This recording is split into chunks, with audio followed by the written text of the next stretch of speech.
fun word that he has coined for it. We talked about a little bit of everything, but I personally thought, damn it, there's some stuff that we need to expand upon. I already mentioned it on the show, and on top of it, I mentioned it with Dr. Jonathan next week too with the N1. Gonna go really in depth into it. But for the start of 5-Star Grand Prix, the tournament's been such a massive success. The company's been such a massive success. Okada is on Twitter so much, I'm afraid that he'll get mad at me if we don't talk about it more. So I have recruited my good friend and a true blue super Joshi fan to come in, my co-host on my other show that I do, Dramatic Dream Dragons, talking all about Dragon Gate and DDT. He's been on the show before, talking about Stardom before, even. It's still one of our greatest episodes, the original All-Star Grand Queendom, our YouTube smash hit for us. He was a draw then. Can you bring the power once again? Of course, I'm going all the way to Norway. Sondre Bjørn, with the little cross to the O, as Norwegians do. See, I'm glad to have you back on. Now, it's not going to be a smash hit because we are doing it like 6 days after the show that we're talking about. But we tried to do it earlier. It's just a lot of stuff got that. I think when we did that show, we did it the day off, like right after the show went off air. Yeah, I've been asking you like all week to do it, but we've been busy. To be fair, the day this show happened, I was going to a party in the evening, so I slept in during the show. Yes, but that's okay. We respect it. I praised you for it. I said that you made the right decision when we talked about it on Discord. Yeah, but yeah, I finally watched the show. I have a lot of thoughts about the winner. I have a lot of thoughts about the entire tournament, to be honest. It was a tournament that surprised me very much. I was pretty into the entire tournament throughout its run. I was less into the result of the finals, which is why I kind of want to immediately start talking about that. Yeah, absolutely. We definitely want to talk more into the whole tournament in depth. Yes. With me and Stringer, we kind of had a baseline version of the tournament, but I wanted to get into the whole thing and kind of went through this final show. A lot of people were really happy about the winner, and I kind of gave my take on that on the show with Stringer. But I have a feeling me and you may be on a similar wavelength. But so if you haven't heard it yet, if you haven't seen it yet, just to lay the groundwork for you. The night before the finals, I messaged you on Discord purely to tell you how hype I was for the final show. And we kind of went through all 4 participants, which were Rina, Azumi, Sauriano, and Momo Watanabe. None of which either of us predicted in our Patreon preview. Yep. We were both wrong in that neither of them not support. Poi almost made it. If she had just gotten that pesky Rita, she would have made it. Ami Saray didn't make the final, but had a good tournament, and I think a lot of people her stocks rose from it. Another person that deserves that honor. But basically, I was super hyped going into the final. We had all 4 names in. First time winner.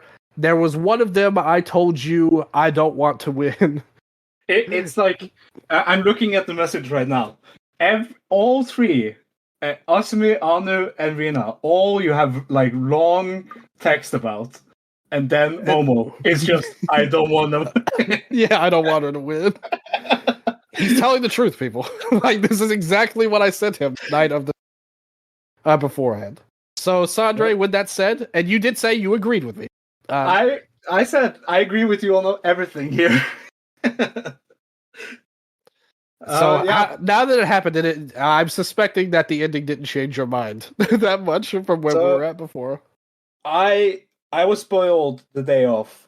So, for those who are unaware, on the 23rd of August, Momo Watanabe won the 5-Star Grand Prix, beating her former tag partner Asumi in the final. Momo As final. First of all, the fact that the final was Momo As is kind of cool. That's dope. I love that. That was very cool. The match itself, I loved. I thought the match itself was very good. I especially look at the moment where Momo stopped Hate from interfering, and she had tears in her eye and said, "Get out! I want to do this with Asumi." And I thought that was a great moment in ring. Momo winning, I was spoiled on. I knew it was happening, which kind of didn't really. Everyone said it was a great match, and when I watched the match, I saw what they were saying. Problem is, like, this is so cool. It's cool for all of the Momo fans. I'm so happy for you. I used to be a Momo fan. The thing is, I do not see how this tournament win can work other than her turning babyface and like having a big babyface moment against Hate and then winning and beating Saya. And I do not trust this company to do that scenario. So I'm not sure I like the results. Because right now, this version of Momo Watanabe, I do not want to see be the winner of a tournament or win the title. Because it's a worse heel worker than Saya beating Saya. So or they just go with the extremely boring result and have Momo challenge Sorry, which I would hate. So it's very much wait and see. But right now, on paper, Momo Watanabe walking out of the tournament, where she wrestled an entire tournament, where it didn't feel like she was winning at all. This win came kind of out of nowhere. That's my biggest problem. I do not. I'm happy. I'm happy for the people who have stuck with her, for the people who didn't give up. Because yes, when we started watching this company, or when I started watching this company, Momo felt like she was the EO successor. She felt like she was the killer, because she was the white belt champion and she had this like killer reign. She was trash talking everyone, even as a babyface, but kind of in the like EO cool way, you know, the Queen's Quest way. And Momo Watanabe has not been that Momo Watanabe in years. She has felt incredibly cold for like a year, for 3 years now. So this win, while it's needed for her to start kind of like regain momentum, it came out of nowhere. It had no build up to it in the tournament, I felt like. Well, the only thing I would say to counter that, they basically put a spotlight on her from the very beginning with Sorry. Like, for her to specifically mention her, that made it feel like she was going to be a main character in Sorry's story. And it basically worked out how we more or less thought it might. But really, her story, like, her win should have been beating Sorry, not necessarily winning the whole tournament. Yeah, and how would you feel if she uses the 5-star win to challenge Sorry? No, that's something I totally disapprove of. I said it on the free show, or on a Stringer show. But right now, that's the most likely option. And I said I would hate that. I never, ever agree with a tournament winner challenging for anything except the top title. Because at that point, you basically are just giving the right to cheat their own booking. Like, pretty much. Like now you don't have to have the winner challenge it. And that opens it up to more people, which some people say is good. Similar to how people last year said, and even Stringer made this point. When Zach made the challenge in October, and now Takeshita is doing it this year, that means more people could win. But actually, I don't like that. The Dome should be... Huh? I hate that. I said exactly. it last year. I said it this year. That turned me off the G1. I don't care about the G1. And that's how I would feel if that happens with her challenging Sorry. Like that makes the whole tournament less important going forward, in my opinion. If that happens. To be fair to Stardom, they have done the challenge on the lesser show 2 years in a row now. So they could do that. But for the red belt, at least. If it was if it was against Mayu on a lesser show, I would have been like, what? But yeah, both of these previous 2 winners went for the red belt. Exactly. It's always been that way in the 5-star.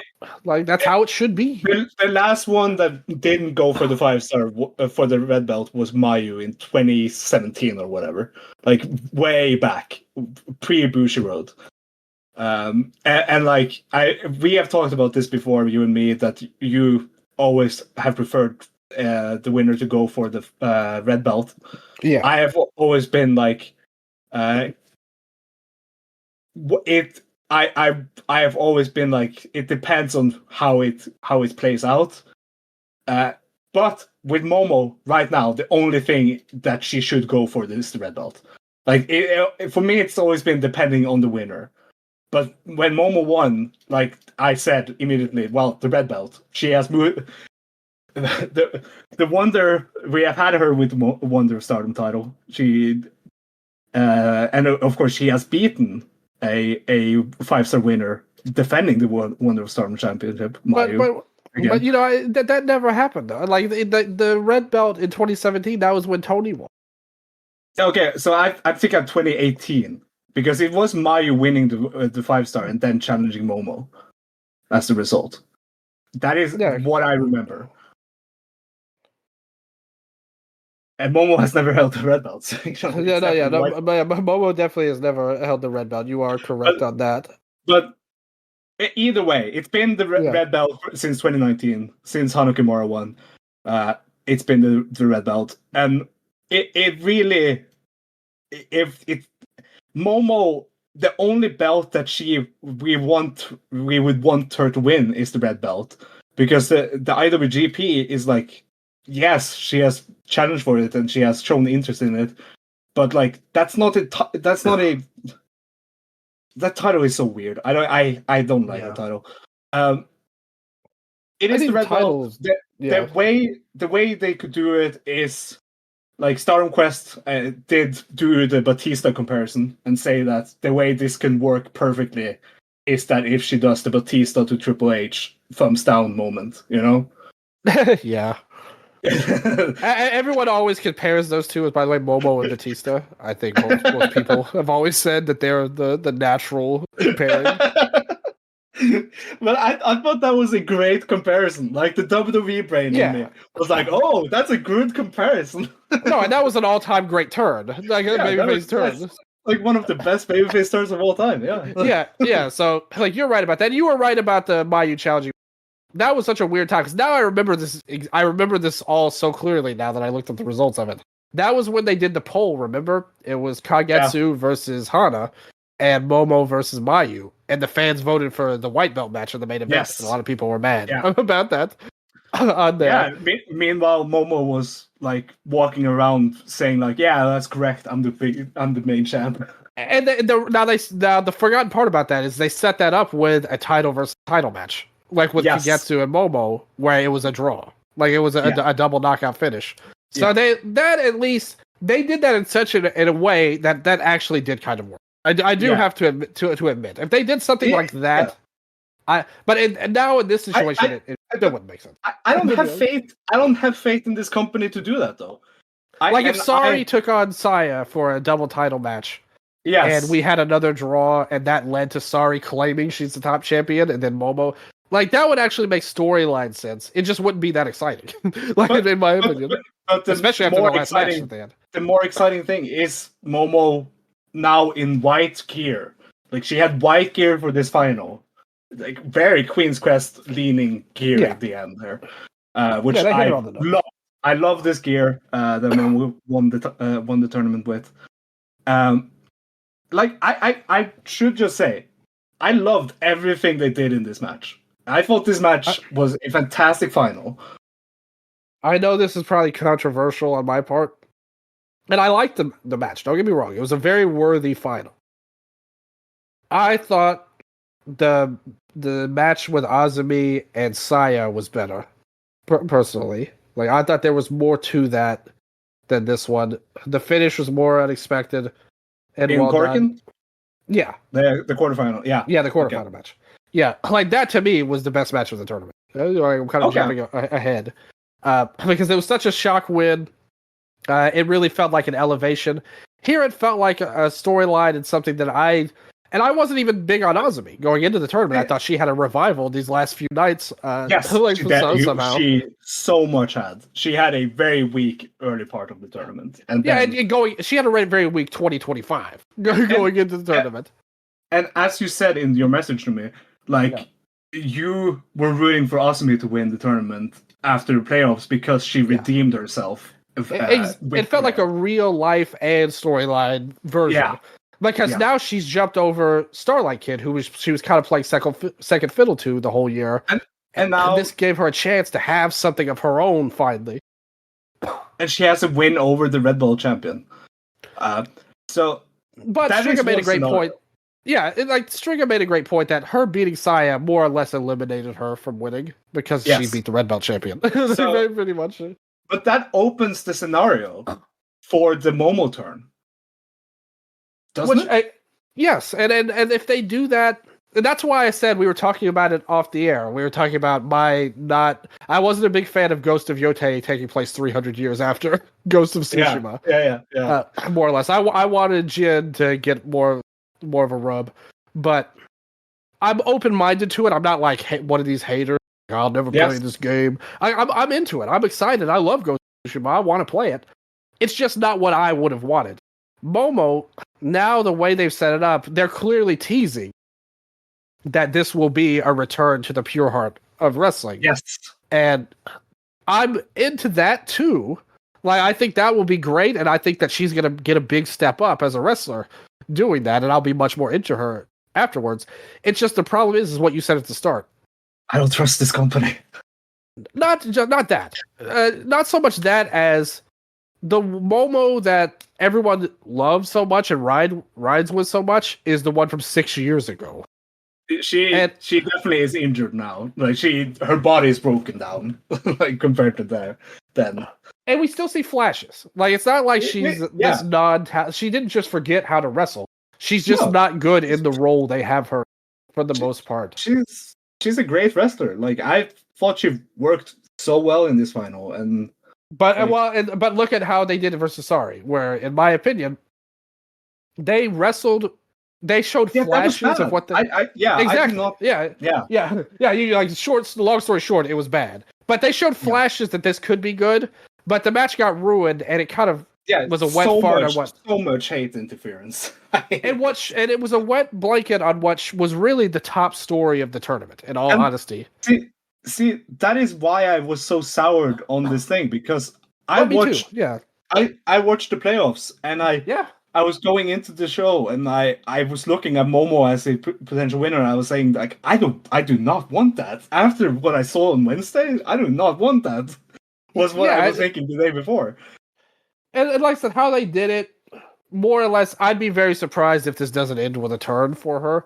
But then we go to the later problem. Okay, Momo's cool, and her fans. I kind of said it with Striga. Like her fans back then were kind of like Hangman Page fans in AEW now. Yes. Where it's like, no matter what, everything will come back to her. Like, basically, as soon as she lost the title, she was immediately underpushed for not challenging for the red belt. I am friends with so many people who are diehard Momo fans who never gave up. Who never gave up on her. I gave up on her during her heel turn. Like, I think I remember watching her and Starlight Kid's tournament, like tag title run. Yeah, and I remember like thinking to myself, like I have given up on Momo. I do not want to see her as a top champion anymore. Well, it's one thing to give up on her, and another thing to say that like, well, she should be going for the red belt. Like she's clearly the next person in line for the red belt. That's not true. Like that. That's If you look true. at if you just look at her booking, and this is my problem. Like her all year, and I said it, they did give her a little bit. They gave her the excursion to America, the feud with Monet, and all of that. So they have some faith in her. But if you look at Stardom in 2025, Momo Watanabe has not been a main character of this company, or even bubbling under. She's been a sidekick at best, like in hate. What did she do at All Star Grand Kingdom? Exactly. What?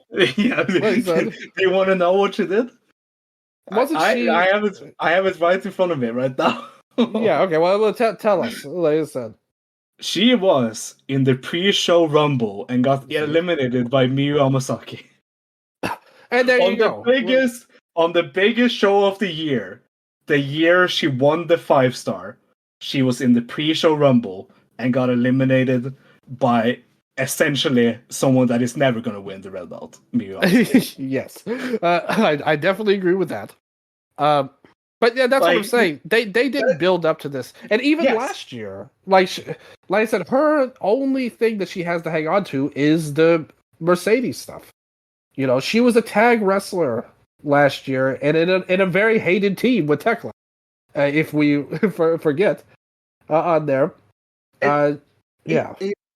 It really is like last year. Micah made sense. She had lost the final the year before. She was very like she had won the red belt during the year. She had that very weird loss to Tora. Yeah, but it made sense that she won the tournament. You know, she had momentum to win the tournament. Yeah. Momo this year, it came out of nowhere for me. Well, it did, but I mean, it's the potential's there for a good story. Yes, to be honest, but it's even still though. Here's my problem again. The one that we all love was from 6 years ago, and it's not necessarily an indicate like anything negative about her talent level or even her character. Even though I really haven't liked a lot of her hate run. The problem with her is there's so many other people that have stepped up in these past 6 years that feel like more natural choices, like based on where we were at in the tournament. You know, pretty much. I could see why they didn't go with the others, to be honest. You know, because I think you have arguments for and against everybody. Yep. I don't hate that Momo won. It's not like I think this is some terrible decision, no. you know, or anything like that. But because I have an open mind to, because I do think that they're going to hit the baby switch on her, and we're going to go there. The problem with that is, I don't think she should beat Saya. Like, she's not the one to end her reign, in my opinion. Like, even if she turns babyface and challenges for the title, I think the person who beats Saya should be made as the next top star of the company, or at least 1A to Saya, and I just don't think Momo's there. So the way I can see it working is for her to be like true heart, wanting to like say after Saya versus B, Asumi is next. Of course, Saya coming down this next red belt defense will be against B Priestley on September 6th. Yeah. So let's say Asumi is after that. Yeah.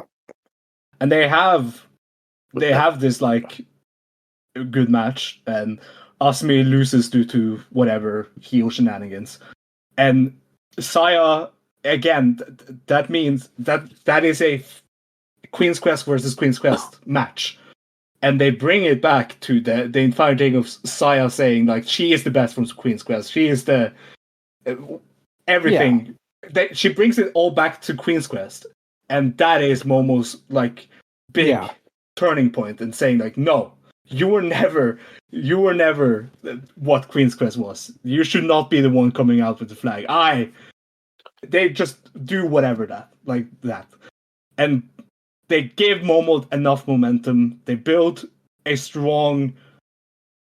They have a strong build, and they play it off on the Aaron show. I think it could work with her winning. I don't think I would take the belt from Saya this early though. That's the problem. Like, and not for her. Like you're trying to get something back you lost 6 years ago. Yeah. When you should be trying to elevate somebody new. In my opinion, even if it was an auto, I think would make more sense. But I look at this as a bad winner if she doesn't win. You know? And I think that's just like, to me, we have to live with that because I just don't think you should take the belt off of Saya. And maybe that's why. But then I would have preferred. Then I would have preferred if Rina won, because then you would have elevated Rina to a great level, and then Rina fails in she wouldn't be believable as beating Saya, but. She earned it on performance, I would say, because she was one of the better people in the tournament. Yeah. But in terms of a storyline, she doesn't have the history that Momo had. Yeah. Like, we're trying to carry... on paper. Yeah. That's a winner that doesn't need to win. Momo, in my opinion, as a winner, need to win. Because it will be her final shot. She has challenged for this belt so many times. She has challenged for every top belt in this company so many times. And now that she has finally won the 5-star, it kind of feels like she has to win in her challenge. Because if not, it feels like a waste of a win. Honestly. Well, I mean, in all fairness, she was the challenger for All-Star last year. When Micah was the champion. So, Momo, it's not like she has no credibility, overall. It's just not somebody I particularly was excited with. And the thing is, to say she has to win, so my problem is, let's say she does all this, and she loses against Saya. Momo, it's not like Momo would be any worse than where she is going into the tournament. It would be like it would be an upgrade. It would still have been gained from winning the tournament. Overall. But I just think you'd be losing upside to her. But I'm just saying I don't think the upside for her is as strong as some of these other ones. This would be her 8th challenge for the red belt. Her 8th challenge, Dylan. That is why I'm saying that she has to win. Her 8th challenge. But I'm saying I don't think that she should be the red belt champion. So it's either neither here nor there to me. Overall, her losing is a sideways step in my personal opinion, because I just don't think she has what someone like a Kamatani has as a champion at this point. And maybe she'll turn babyface and light the world on fire and prove us all, or prove me wrong in that. But I just don't see her at that level. I didn't see her when she faced Micah on Great Queendom. I didn't like that main event at all. That was horrible because she was. I know. I know. She wasn't wrestling like she was wrestling here against Asume, and kind of that but is even why. Still, it's not about her wrestling. It's about who she is. Overall. That's my problem with her. We haven't dedicated. That is why we both that is why I'm kind of down on this winner. I am too. But I at least have faith that they could make something out of it. Yeah, and there has been so much hype from Momo fans over the last few days. There's been so much victory laps, and I'm trying to caution people. I'm trying to caution myself. I'm trying to caution people. I can see many scenarios, but I can also just see the most basic scenario that Stardom very much has a thing for doing, and that would be her just saying, "Hey, sorry, IWGP." That is a very possible scenario. Yeah, that's the worst option, I would say. But it's a possible one. Well, yeah, it is possible. They didn't make a decision yet. Yeah, I would definitely think she should, win or lose the red belt, she should challenge for it, in my opinion. Even if she won, I wouldn't have, I'd be a little negative on it just because I think Saya is such a great champion at the moment. But the thing is, this company needs more main eventers that isn't Saya. Yeah, and that's what I'm saying. But that's why I said whoever should beat her should be the next top. Like somebody you have plans for to be the next star. Yeah, and it's like you're picking Momo over all of these. Yes, like that's your choice. Yeah, that is the thing. I have also. Like I moved past wanting to see Momo at that top spot. That's what I'm saying. Like there's fresher people. And that is the main issue I have with this is that there are so many more fresher people to do. Like this is cool for like us old heads who have been watching this company forever. But I've been watching Momo since she was out there in a baseball cap, knocking plastic baseballs into the crowd when she was 14 and 15, and Hazuki was blonde. I remember those days. I lived them. It's also like I have seen Momo at the top, and because I saw her white belt reign, I have seen, which was amazing. Yeah, we all agree. I have not seen the consistency she had during that reign in years from her. She wasn't even that good in the tournament. Up until the final. The last she time, was one of the lesser players. The last time she shown that side of her was against Mayu last year, I would say. That was kind of a shock return. And then before that would be against Shuri in the 5-star final in 2021. That was a great match. That was really good. So anyway, Momo is just as a winner. It's such a wait and see thing. It really is. Right now I am cautiously cautious. I don't know, but like I said, I think the thing is though. I really don't hate it that much because I think the same things could be said about all of the Final Four. Maybe outside of Ano. Because she's been always in the upper mid firmly, even when she's not a champion or anything. The other three, winning this tournament was even more so actually than Momo. Because like I said, she's done stuff. Even in her, maybe I wasn't a big fan of her run. Azumi Arena winning would have been a huge jump forward, a big elevation. Big innovation. Yeah, it would have came out of pretty much nowhere. There was some people. I mean, Azumi eliminated herself by beating Saya, but she also holds that goddamn pink belt. So it's like she still has the Monet probably coming back for her title. Yeah.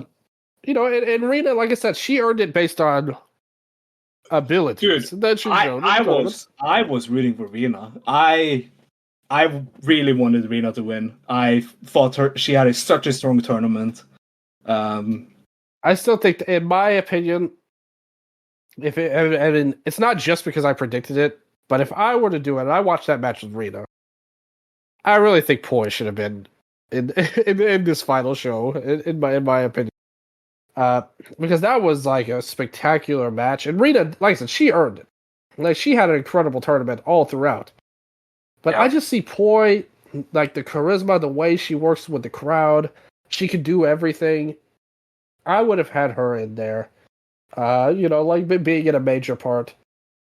I think you could have argued Starlight. Her not making the playoffs was kind of a shocker out of her block. Should we go through all of the participants in this tournament?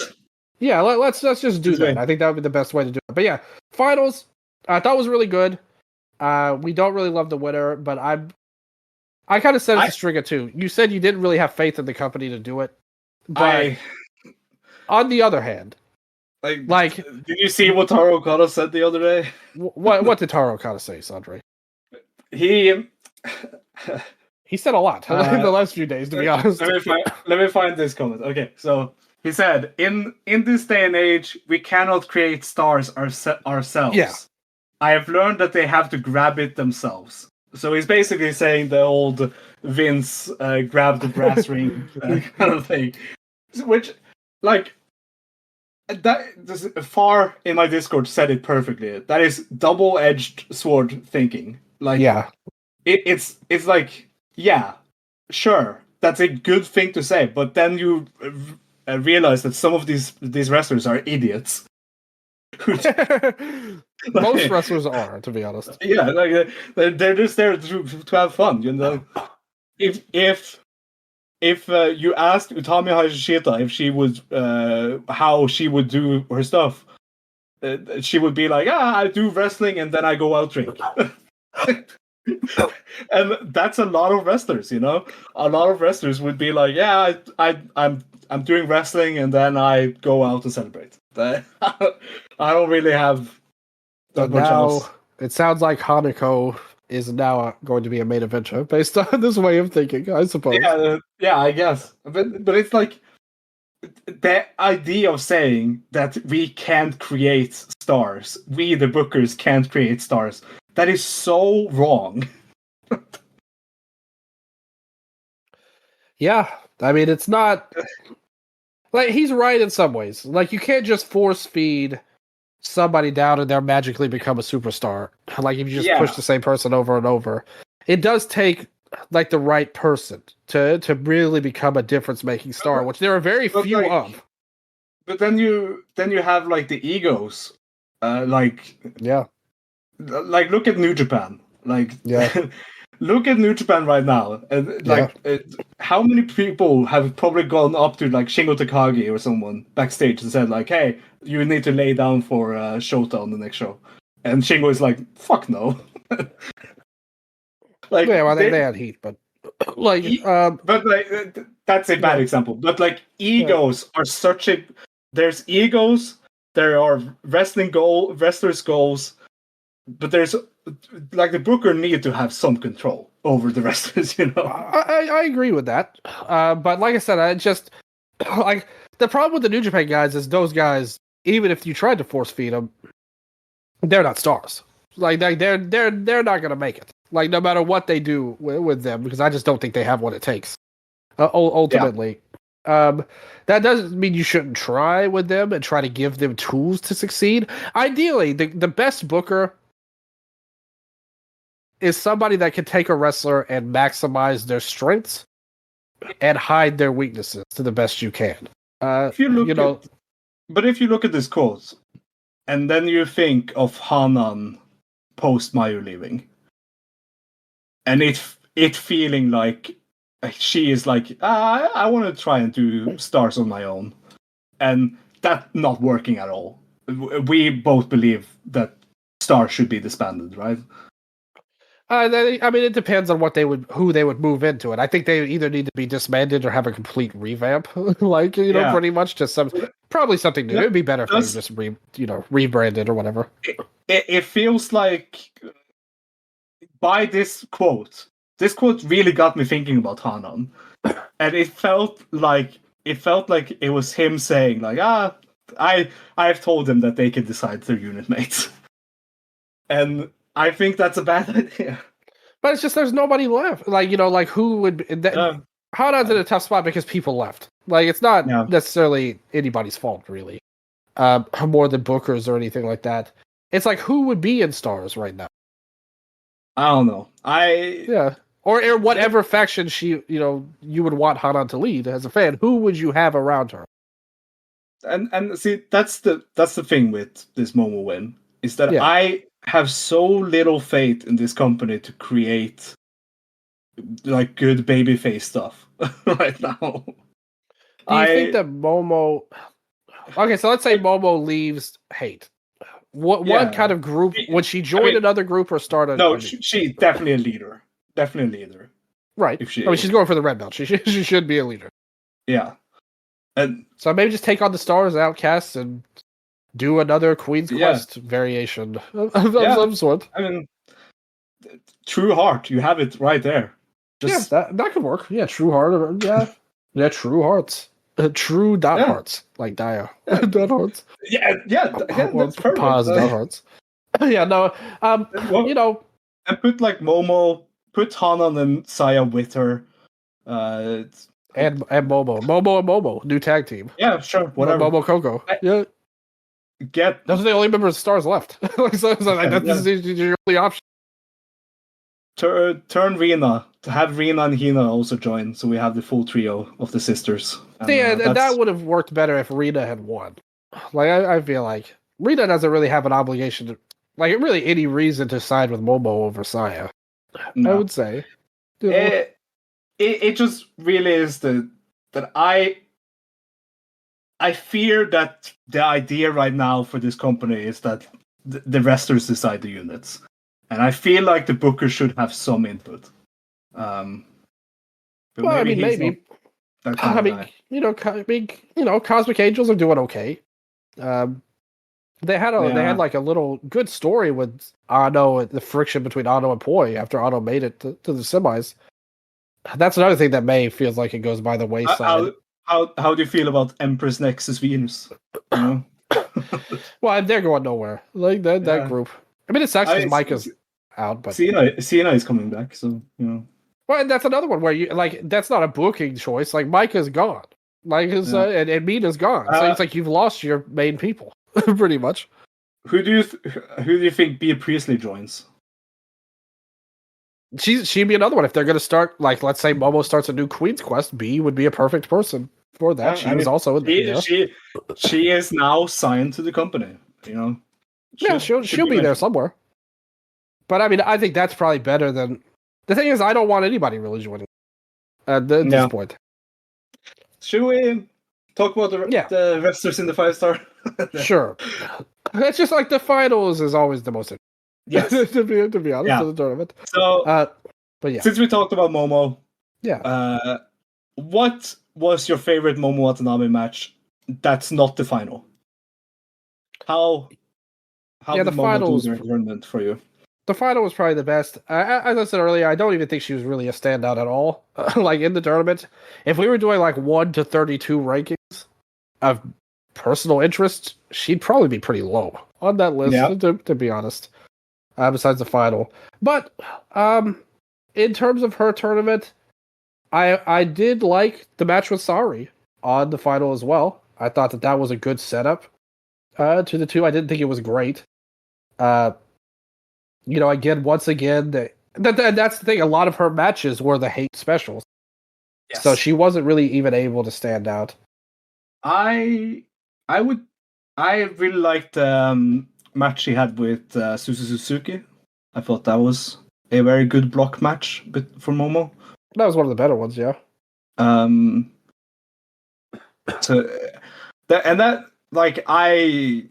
have to say, like, the Blue Stars, I thought was the weaker of the blocks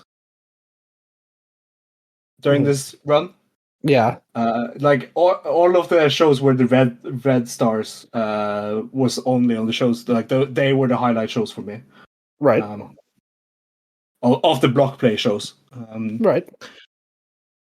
But yeah, I was Momo versus Asumi is my favorite match of the tournament. I thought it was a strong, very, very strong final. It was emotional. Like just when they started looking at each other at the start, it was emotional. It was the perfect final, honestly.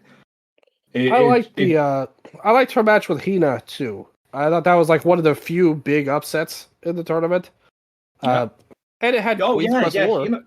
Hina beat her. That's true. Yeah, and it had good Queen's Quest lore, to it as well. That was good. Again, her tournament wasn't bad per se, but just not as impressive as some others.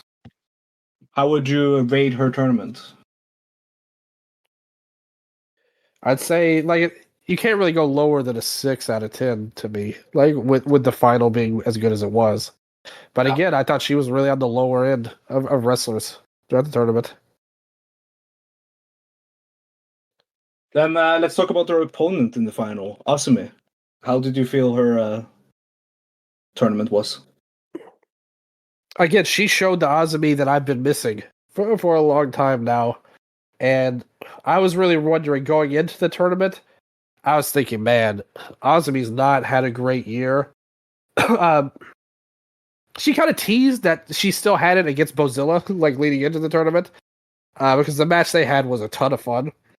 Like the last match before the tournament. That was very good. And the thing is with that though, like she had a good run through the early going, but not really special. Like I would say, things took a big turn around the Kamatani match, and those last 4 matches was like all hits. Then, like she really stepped up huge for the end. Because the match against Kamatani was great. The match against Hanan was great. And that was earlier than Kamatani even. Yeah. So I guess that's really where it started. I have the match against Rina was great. Yeah, but go on. Asumi actually, she came back before the quarterfinal show for me. You want to know why? Because you like Sayaka Kurara. Yeah, I knew you were gonna say that. So yeah. That was my favorite block play match of the entire tournament. Asumi versus Sayaka Kurara. Okay. I adored that match. So it was 9 minutes in Act City Yamamatsu, and I thought it was so fun to see Asumi kind of like do the teaching high speed kind of match, and it was so funny.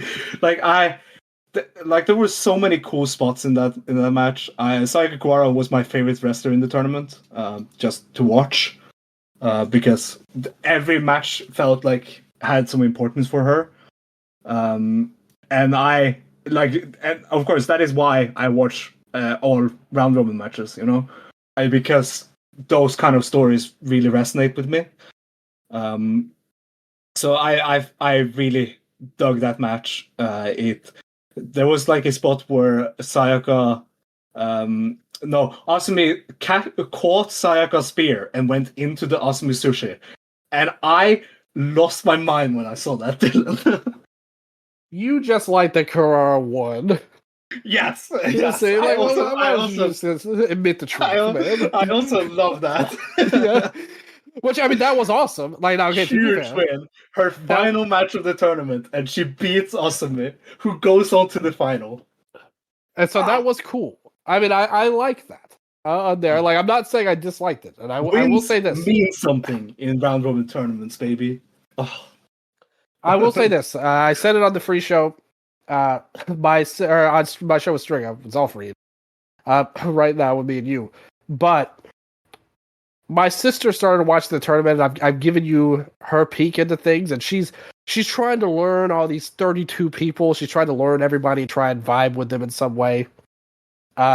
She claims her nickname for Sayaka Kurara is, she was like, I get Sailor Moon vibes crossed with a maid.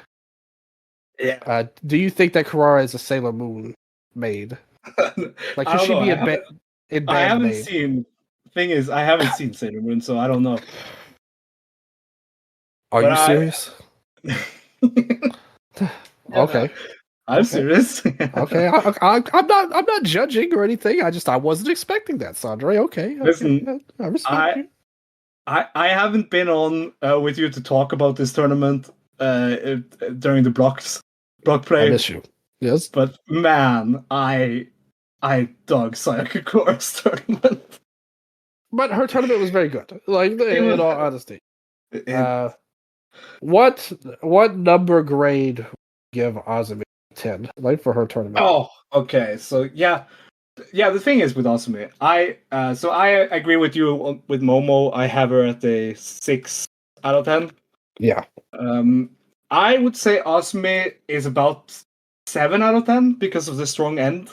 Yeah. Like the strong, maybe like flirting with 8 out of 10. But then let's see. I would go 8. She had a match with Rina during the tournament. The match with Rina was very good. And then the rematch with Rina on the final night was also very good. Yeah, that was even better. That was better. I thought the Rian match was very, very good as well. Yes, that was also kind of like the Sayaka match where Yeah. it was Asumi teaching high speed. Yeah. I Yep. I think 8 out of 10. Honestly, Yeah. like she had it was kind of like a struggle at the start for me with Asumi because she has had a kind of weak 2025. Exactly. Yeah, I was the I same way. Yeah. I hated the Starlight Kid match. The Yeah, time limit draw. I'm totally over them together, and I Yeah, like like them against everyone else, but against each other, it's like I'm like so far gone. yeah. I don't So like their matches. night 4, Asumi versus Starlight Kid. I think that's actually my worst main event of the entire tournament. I hated that. It was I tough. I remember I sat there and I told the guy I was watching it with, and I said like, man, can we have like a 2-year break from these two facing each other? Yeah. Like, And it was these even two not have a match against each other at all. you're right on your own. It was made worse because you had a very similar but vastly superior draw on the show with Hanan and Mei Sarah, like which is the same style of match but done so much better. Yes, that is so true. Yeah, like so it made it look even worse as the main event. Yeah, but Azumi had a good tournament though, and really strong at the end. And Kid also had a good tournament. Yeah, exactly. I like Kid too. It's just them together. But back to Sayaka real quick before, because I want to say my piece on Sayaka. I will give Asumi a 7.5. Okay, yeah, that's fair. Well, is that that's totally fine. I would go 8, but we'll see where things play out at the end. We're now doing our rankings here of everything. Yes. Are you doing Sayaka next? Yeah, Sayaka Kurara. Yes. Okay. You brought her up. So MVP. when we started, no, I don't agree with that at all. But I liked her tournament. I think this is another case of kind of what I was going to say when you said you were doubting that they could do a storyline around Momo. I said it with Striga. Every time it seems like we doubt Okada majorly, like they somehow end up winning. Like just like with Tall Saya as a heel, everyone bashed that, and it turned out to be like one of the best things the company's done. This 32 player format was so negatively received by everybody, and by the end of it, it totally worked and was such a great decision. Dude, we can. I mean, we're starting with Sayaka Kurara, but I think we should do Rian, Aya Sakura, all of them. The same, all of them benefited in the same way. Like where if this tournament was a 16, like cut in half, these players would not have been in it or even been able to show anything. I think the only one that would have been in it was Sayaka, since she won the Cinderella.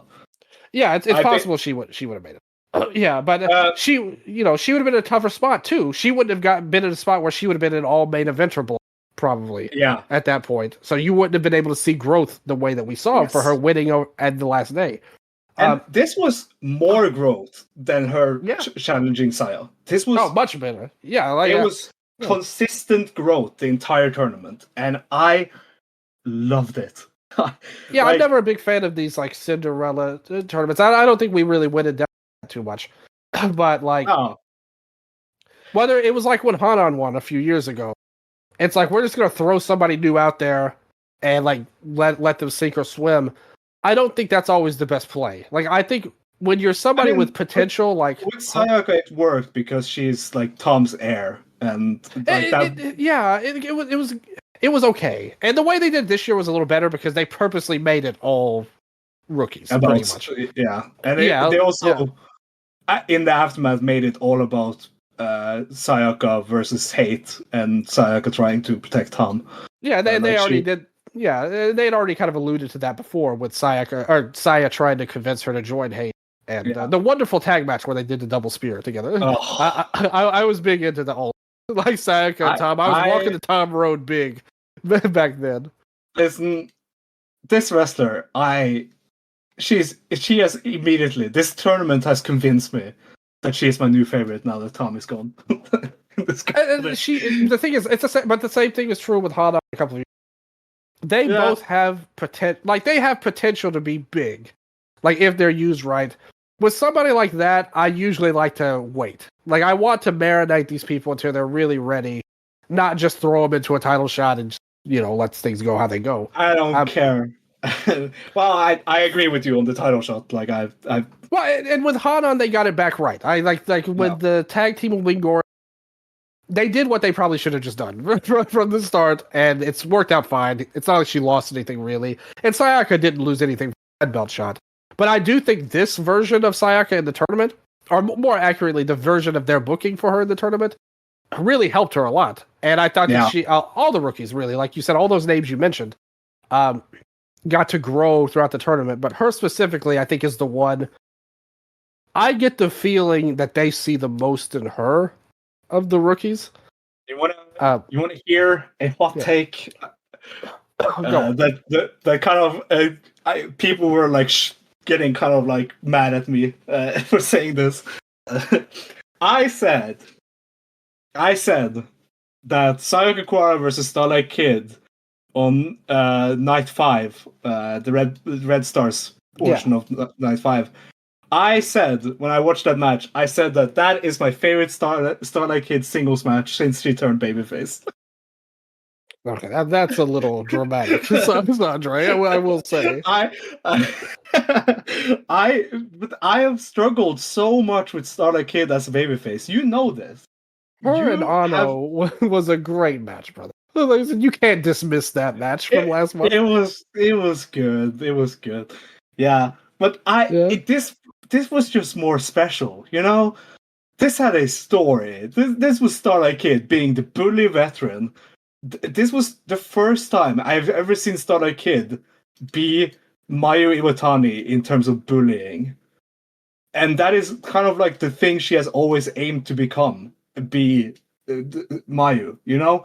And here, she, for the first time ever, felt like such a menacing, still babyface, but menacing ace.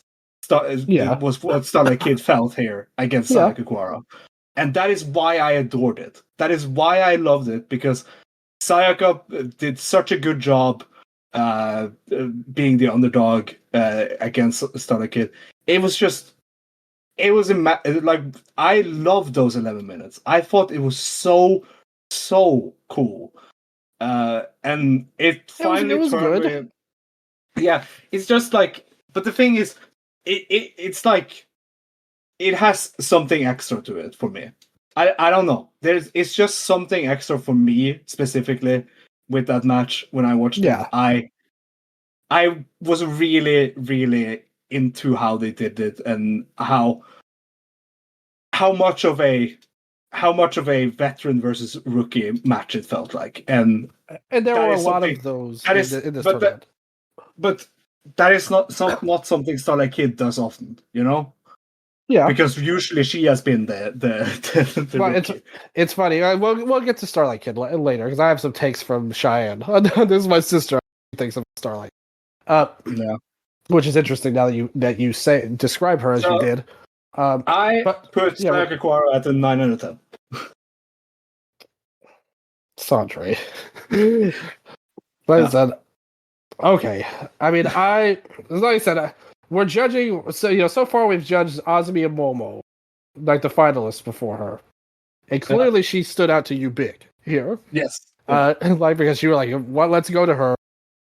To me, this like her story, you know, all of her matches felt special for her, you know, and that is why I love round robin tournaments.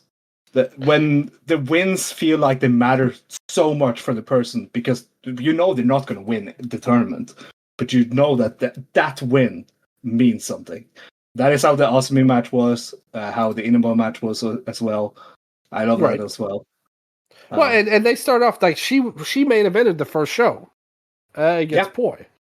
Yeah. So that shows you like that they clearly favor her over the Tora match. Oh, Korakuen was so hot for the Tora match. That was good. Honestly, like that you could argue Tora that might have been her peak of the tournament. Like that was really strong. I do have to give her credit, and I like Carrara. To me, she had a really good tournament. And again, like all the rookies really benefited from it, but I thought got like the special Booker touch, so to speak here, where I think they clearly see her as a future big star. Good. And I would also put her above Momo, but I'm not going to go to 9. I'd say a 6.5 for me of my tournament. I think she was missing that big match that would put her over the top, like that epic work rate style of match. She had a lot of good performances. She wrestled well, and I made a lot of fans in the tournament. So I liked it. And clearly, she killed it for you on there. She was always gonna do that. Like, yeah. What about Tomoka Inaba? Well, yeah, I mean, I would say that she was kind of in the run for like work rate MVP at the start for the first half of the tournament. Yeah, she was super consistent, I thought. Yeah, like she destroyed Starlight Kid in the opening show, which I thought was the best match on the opening show. I like that more than Sari versus Konami. Which I was on kind of an island when I said that, but I mean it was good, but I like Sari. They could not be better, but it was good. Like it was very good. I thought I thought in general, honestly, like all of her matches were between 7 and 8 out of 10. Like 3.5 to 4 stars. Outside of maybe the Rion match at the end, where I guess she just kind of like didn't care that much about it. I was a little lower, but everything else I thought she was super consistent. Like, everything was good and maybe touching great. I was very, very high on Tomoka Inaba's tournament. She had a very, very, very strong tournament. I would have her at like 8 out of 10. I'd have her at 7.5 for me. There, I thought she had a very good tournament. My sister, Tomoka was one of Cheyenne's favorites. She said right away that she has main character energy to her. She liked her entrance and her gown and all that stuff. Big fan of her hair as well, which I do agree with. She had some of the best hair of the tournament as well. I don't know if extra points. Is she going to watch Tomoka versus Starlight Kid then on September 6th? I'm sure she will. Is she invested in Tomoka trying to take the white belt from Starlight Kid now? She hasn't watched the final couple of shows, but I will say her favorite was Ano. Going in there, so she'll be invested. We'll see if she just gets really not happy about the way the final show. But Inaba was up there as one of her favorites. It was funny to see on the final night, like Tomoka Inaba just destroying. I think it was Natsupoi who Kid was teaming with. Was it Miyu? Miyu, yeah, Miyu Amasuke. Amasuke was getting destroyed by Inaba, and Kid was just on the outside, like couldn't do anything. Yeah. Well, Starlight and Cheyenne's thoughts on Starlight Kid, which is like almost the opposite kind of what you said. That is why I mixed it up. Poi was teaming with Starlight Kid on the Sendai show. That is why I mixed that up. I'm sorry. So she said that she has from the very start, because if you remember her match against Inaba, she was very vicious in there, and against Azumi as well. She said that she had very high Sasha Banks energy to her. That's who she. Yeah. That's who Kid reminded Cheyenne of. She's like small, but she's really bitchy, and very mean. Yes, Starlight Kid. I thought she had a mixed tournament. It was good in some ways, and I thought this was the first time she truly carried herself as top star in the tournament. Because all of the tournaments before it, she's always felt like the one that everyone can just throw around and bully. Like that, I always harken back to the Julia match when I think of that. Yeah.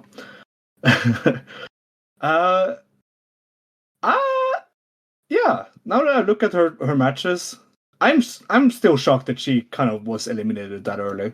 That was the shocking. At all. I mean, I kind of like it because I always feel like if you're booking a tournament like this, somebody should take a fall.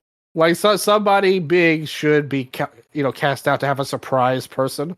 And I don't know if she would have been my pick for that, to be honest. Because I think she's still she's not really been elevated to a main status yet. She hasn't really done, the white belt's cool, but her reign is starting to pick up. I mean, the match with Ano, phenomenal. You know, I have been a huge Starlight Kid doubter. Yeah, you're going to be dragged kicking and screaming to Starlight, I feel like. But I thought she was the one that I thought she looked good against Tomoka. The Rion and Azumi matches were like not that great to me. Yeah. I like the Sayaka match, and I really like the Tora match a lot. And I think that's where things started to really upgrade for her. Because when you got the Tora, Rina, and it, like all three of those were really strong, I thought. Listen, man, Natsuko Tora is just a great tournament wrestler. I don't know what to tell She you. did good. Yeah, like we'll talk about Tora in a little bit, but like I thought the Kid. Which match did you prefer between a Kid and Rina? Like the title match or this tournament match? The title match. I didn't like the time limit draw. Yeah, I was okay with the time limit. Like the time limit draw was a good worked match, but I would have preferred Rina getting the win back after losing earlier this year to her. You know? I thought it was brilliant how they did it though, because they set it up where Rina was about to win. Rina visually she took the win. She got the win. But it was like one of the best Dusty finishes I can remember because the crowd reacted like she won. Like they gave a huge reaction. Yeah. And then they pulled it away. And I thought like that was kind of like cruel, but also brilliant in a way. And I like it because Rina's going to get her win over Starlight. Like one day, it's not like she's never going to be. I still feel like Rina should be the one beating her. And she may. But I like this. If that happens, I think this is a great part of the story. It'll make that win even better, actually, when she does. So I actually thought the finish was awesome during Rina and Kid, and the match was great. So the title match was probably more heartfelt with the Honda stuff. The title match is special for me. I loved the title match earlier this year. That's what I'm saying. Like that was more heartfelt of a match. But I did love the work, and I loved the. Even though it was like the opposite of that, where it's like you took it away from the fans. But Starlight wrestled good in it, and she wrestled really good in Tora and Poi. Kid had a good tournament. A little slow starting, similar to Azumi, but not as good. I would say like a step below Azumi. Yeah, I mean she didn't have the strong end that she. Yeah, exactly. Yeah. So I like the Natsupoi and Starlight Kid match. I don't want them to have another white belt match. Yeah, me either. Like I fear that. I honestly feel like Tomoka could win. Like that wouldn't be too bad. Give it. I would be okay with Tomoka winning. I think that's another situation. I mean, that's another faction where the leader is hurt or leaving the company for a while. So like they need to step up. And again, I don't think it's a booking issue so far as they've lost a lot of people lately. But giving Inaba a belt would kind of give God's Eye a little bit more firepower. And Hina's doing a great job in her role. But I think that having a white belt champion would really help the group feel complete again, even without Shuri, until she gets back. Yeah. I'm looking forward to that September 6th show. Yeah, me too. And I give Starlight the same rating I gave Tomoka. So like 7.5. What about you? Yeah, I'll be at 7.5. I gave Tomoka 8 out of 10. 8. So. Yeah, you gave Tomoka an 8. No, actually, I'll go down to 7 because I gave Asumi a 7.5. And I gave Starlight a 7. Okay. So that's fine. There. What about we talked about her briefly? What about Tora? Yeah, man, Tora doubters in the mud as per usual.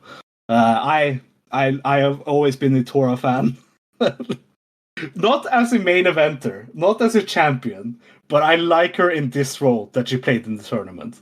A threat, but not a end goal threat. You know.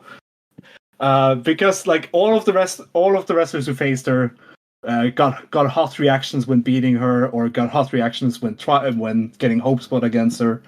The Sayaka match really is a standout for me. I've also really liked the Rina match in Sendai Pit.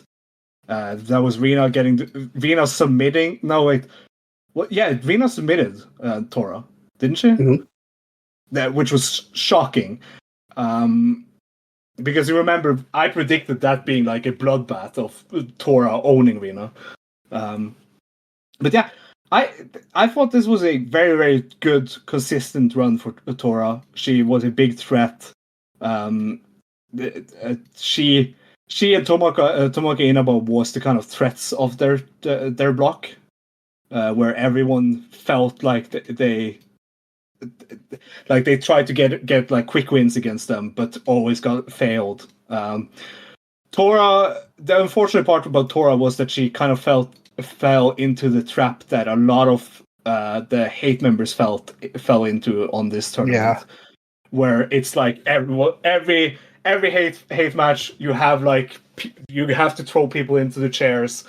I think, but she was probably the worst offender of this of everybody. No, Saya was the worst offender of this for me. I thought Saya was the worst offender of it. Okay. I would say it was 7 out of 10 for Tora. She was just a really consistent threat against the babyfaces for me.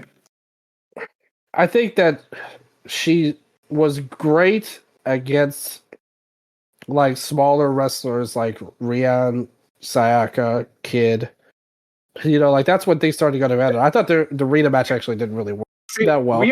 We are talking about my favorite block of the tournament, so I'm very high on all of the people in this block. Like I said, I think that she did good. You know, again, I wouldn't say that any of her matches were particularly great, but she did have a good run. You know, I liked her match versus Kid probably the most, but her and Sayaka was a great pairing too.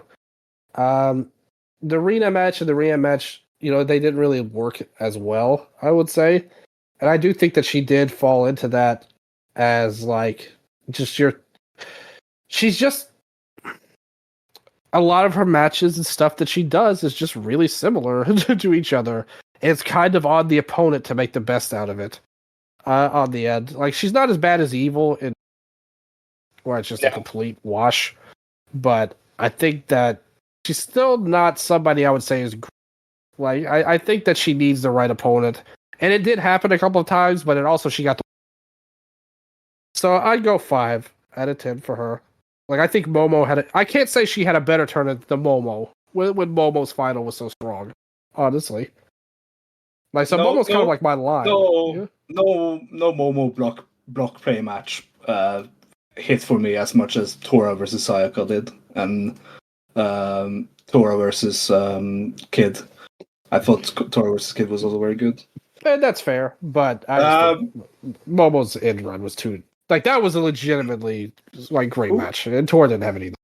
So we've talked about Rina a lot. Let's just grade Rina. I thought she had a great tournament. Yeah, she was like if you said she was the MVP, I wouldn't. Yes, that is kind of what I was flirting with saying. That because of the strong end, I would say Rina is like a 9 out of 10, 9.5 out of 10 maybe. Like she got elevated completely by this tournament. Yeah, and a lot of it was her own doing, but also they booked her. Like they went with the wave. They didn't try and BS it. Like they just said, all right, like we're going with Rina.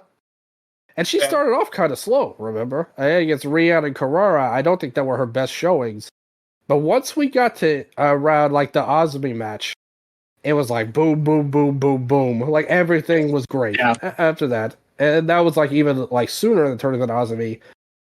So I really liked her tournament a lot. Again, like one of the most consistent girls. And at just 18, you can just see the sky's the limit with her. She's so good. Yeah, she's great.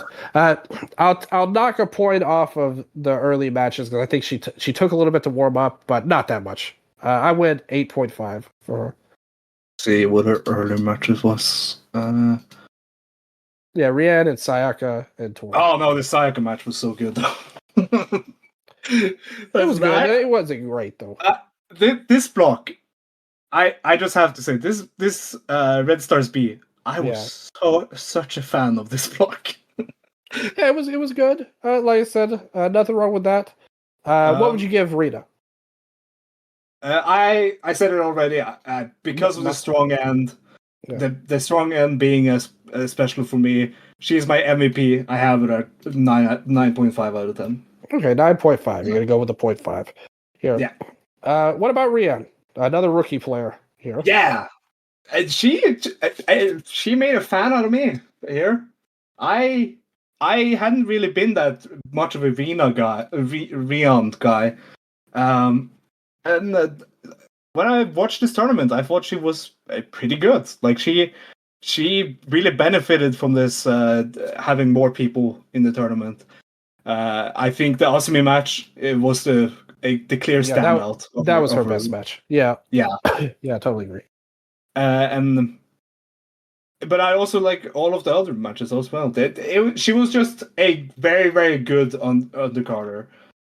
Not as special as Sayaka for me, of course, but I thought that both her and Sayaka really benefited from being in this block and facing the wrestlers they faced.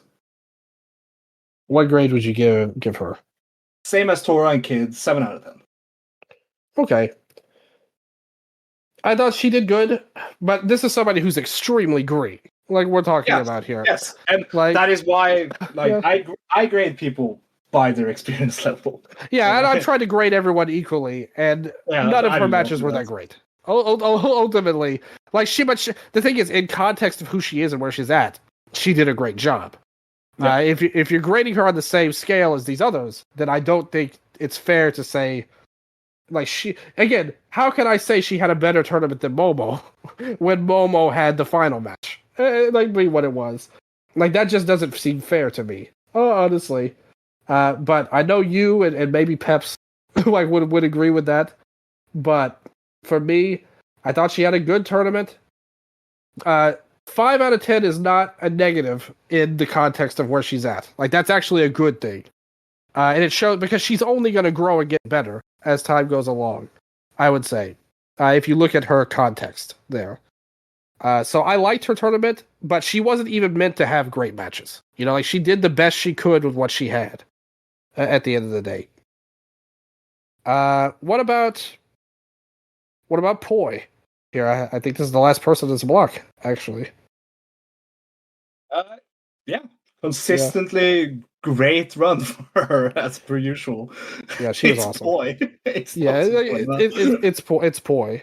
She's another one that stood out for my sister here. Listen, I don't think there are very few wrestlers who I always every year I'm just like, yeah, they're consistent great wrestler.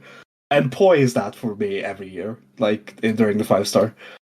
And I think we have to give her props too. Like she should get a bonus point for also teaming with Ozaki in the middle of this tournament as well. For the Hota show. Oh man, I forgot that show happened, man. Yeah. You don't have to watch it. Yannick told me it was like a great show for him. I was the first show for him. It was. That was the first show he went to during his trip. Nevertheless, I mean, hey, they were an actress too. Yeah, like her and Ano. I can give a quick review of that match. It was basically a singles match between Natsupo and Natsuki. Like Anu and Yukino Yohara barely did anything in the entire match, and it was mostly just a high-speed showcase between Natsupo and Natsuki. And the big end to that match was Natsupoi saying, "Is the peak different or the same? I don't know, but let's definitely fight again on an even higher stage than this." To Natsuki. Maybe that will come true one day. No. But I thought her tournament was great. I thought the match with Rina was awesome. And then she turned it in. Even the second match with Rina was even better. Like, yes. Honestly. Yeah. And then that was coming off the Starlight match. She's another one that I think started out a little slower. But once she got going, it was really damn good, I would say. What would be your rating for her? 8 out of 10. Along with Tomoko. Yeah, I give it a 7.5. Like I said, I would say she really delivered big later on, but another earlier one that I think I'm a little more conservative with is what we're learning here. But this block was very special for me. It was good. When we get to the other blocks of this tournament. Yeah. Like so, Red Stars good. B. Red Stars B. Since we finished Red Stars B here, what was your match of the tournament in Red Stars B? Match of the tournament was Azumi and Kamatani for me. So I guess kind of like halfway. Yeah, but I'm talking about block play. Like, just block play. Red Stars B. Like yeah. See, I hadn't even thought about it that deep, to be honest. I don't think it would be. It would probably be sorry. To be honest. Like I said. But for only this block, not any other, just this block. I want to do okay, the match of the block. Okay, so what was your pick then? That you have a strong feeling about? Sayaka versus Asumi. Oh yeah. Rina and Kid is kind of standing out to me, like right now. Yeah, but the first Azumi Arena match was really good. Like the one in block play too. Like I don't think that should be forgotten. Yeah.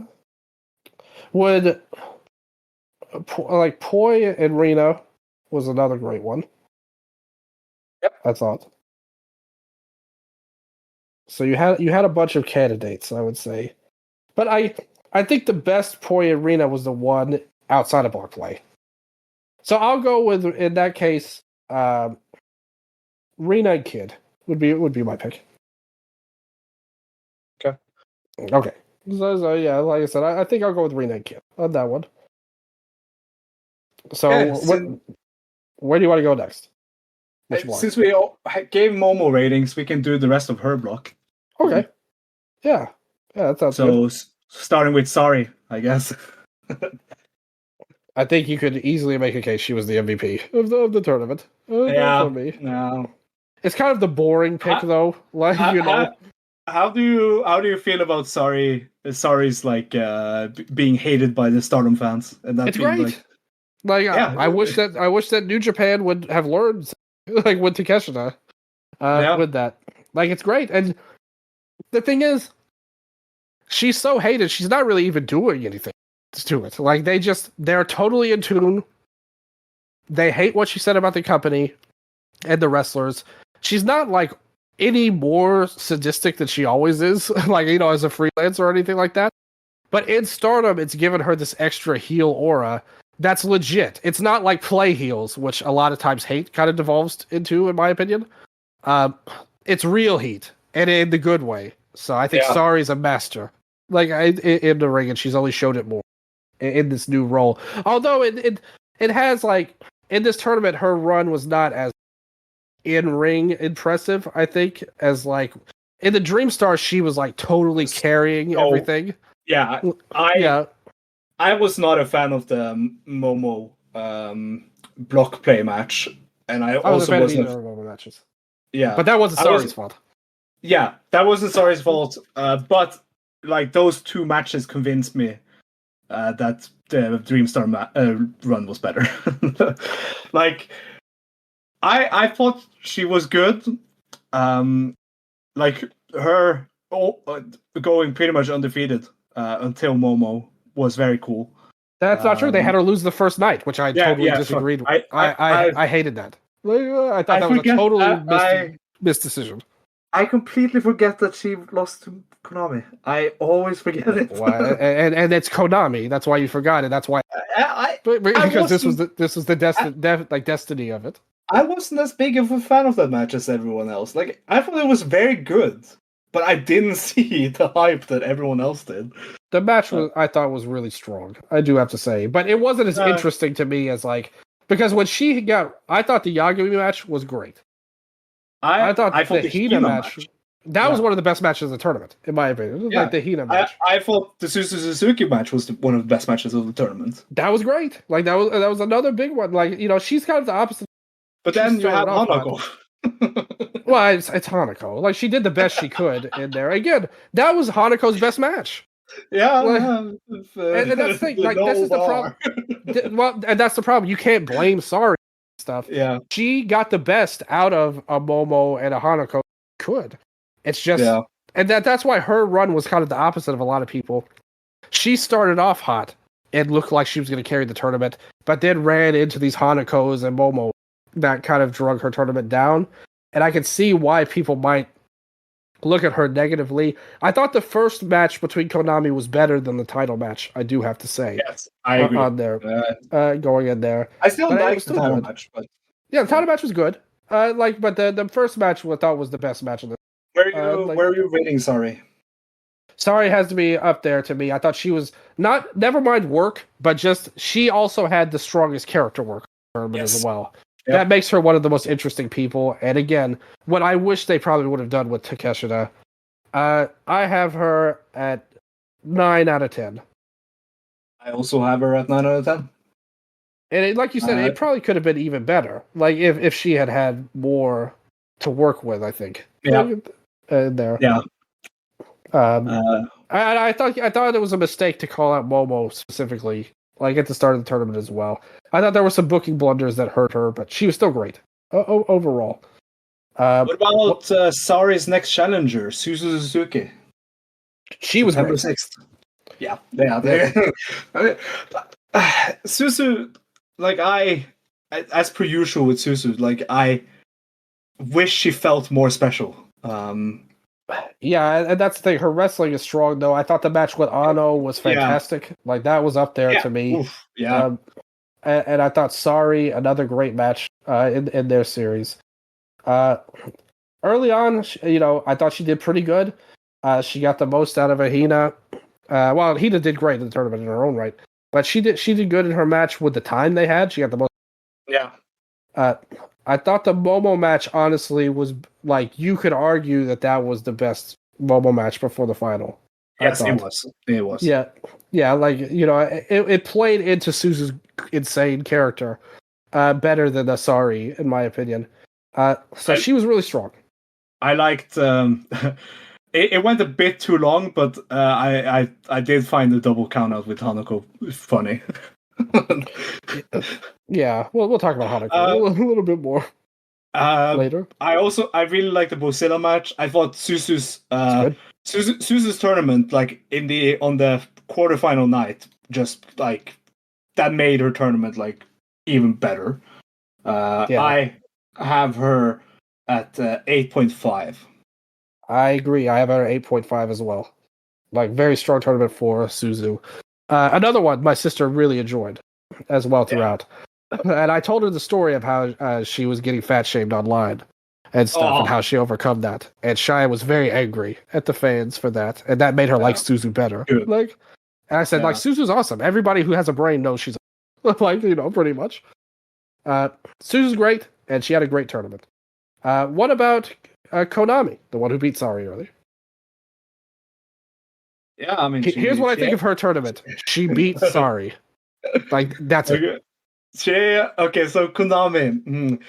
I said this. I was on Stardom Quest during this tournament, and I said one of my best lines I have ever said on audio this year. Okay. Konami tapped into 2019 for one match against the Sun God, and then she went back to coasting like she has the last couple of years. Yeah, exactly. she tapped into her 2019 wrestling, and for that one match, and then she coasted the rest of the tournament, and it really was so dumb. If Konami had won this tournament, I would have been so mad. That would have been a very big mistake to make if they did that. Her versus Momo was one of my least favorite matches of the entire tournament. I did not like that match. I also hated the Konami and Hanako match. That went 12 minutes. That was pretty rough. That was rough. Like the Hanako Konami match, that was one of the worst of the tournament, I think. I have Konami at a 4 out of 10. Again, it's hard for me to go too low on her because we did have the sorry matches, which is better than like a Tora. Sorry, one match. No. Yeah. It was not better than Sayaka versus Tora.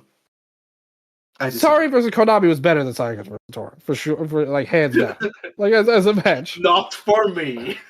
Well, okay, fine. You love Sayaka. But so it's hard for me to go. She still had a bad tournament, like overall, so I can't go that high either. I'll go. It'd be generous on her. It could have been lower without the sorry matches, since she's kind of like the worst of the tournament so far, in a lot of ways. That we've said so far. No. Yeah, so very low ratings for Konami. Very sad to see. What about Hanako? Since we brought her up a couple of times. Oh.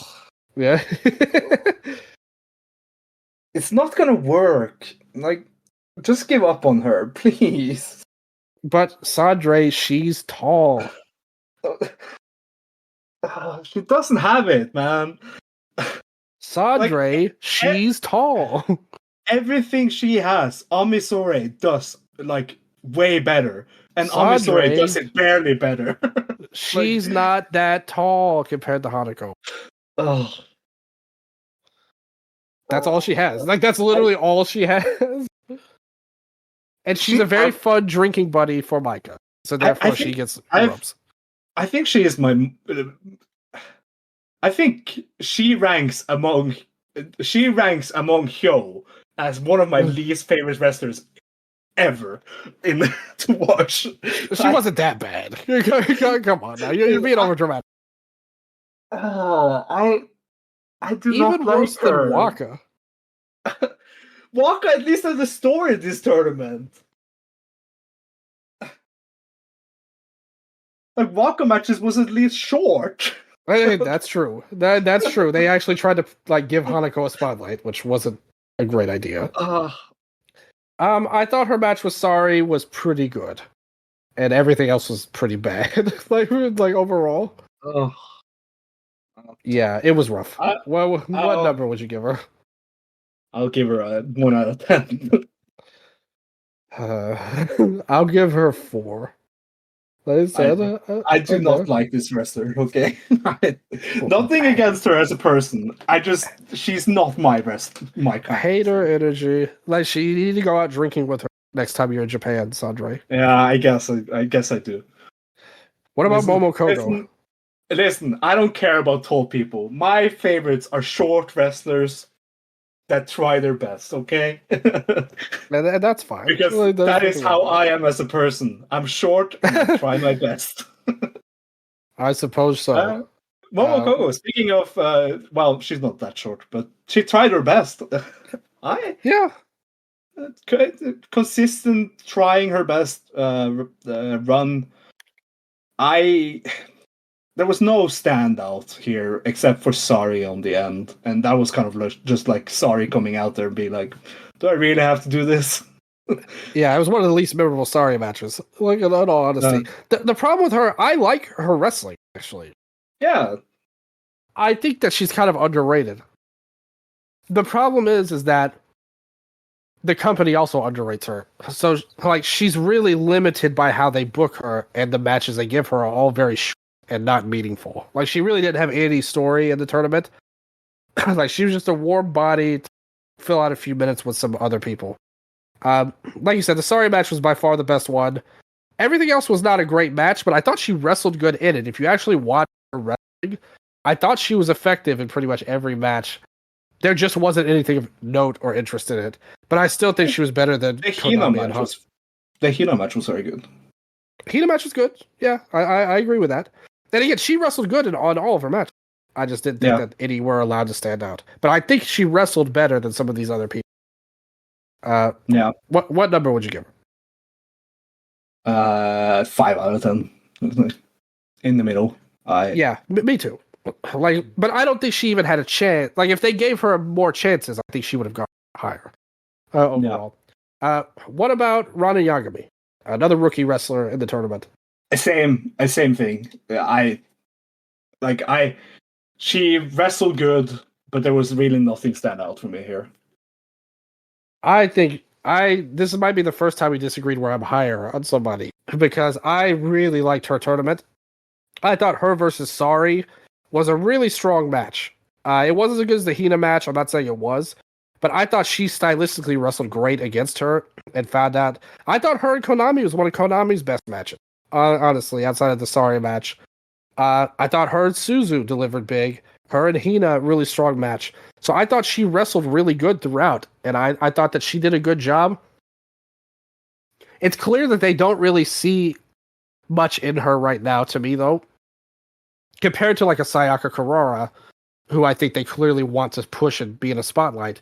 Yagami's going to have to scrap and earn her stripes, pretty much, I feel like, to get anything in this company, because I don't think they see her as anything too special. But I really like her style. She appealed to me. I thought she had a good tournament. I would give her 6 out of 10 here. Yeah. I'm sticking with the 5 out of 10. I really didn't have that much of a standout here for her. Even with the Sari match.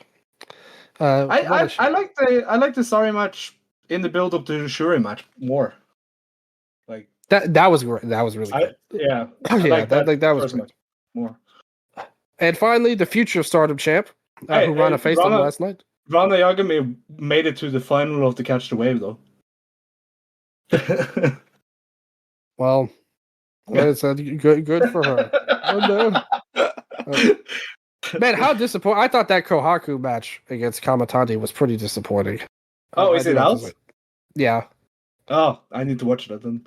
Yeah, it was pretty disappointing. I like their first match this year, like on New Year's Day. I thought that was good. It was good. No, it was good. I haven't watched Kohaku, the second one, so I should watch that. It was good, but it just was it uploaded to World? No. Listen, you'll have to find it on your own. I'll have that in. Okay. But what about Hina? Here, the future of Stardom champion.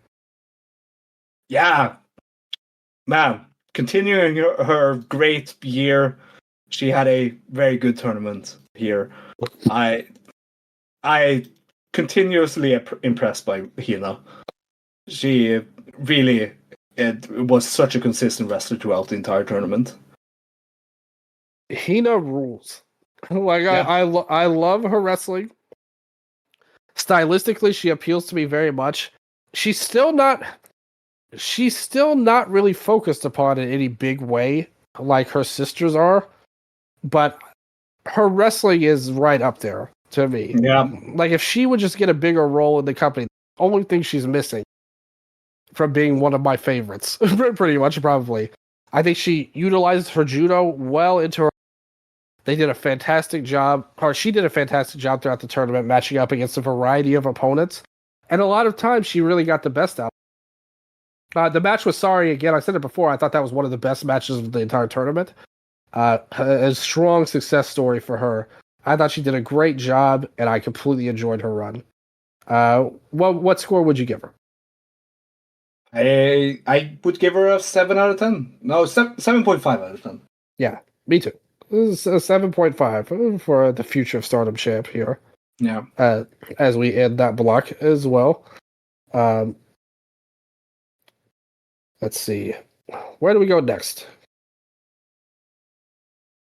Let's finish out Blue Stars. Yeah. Let's see. I thought we did.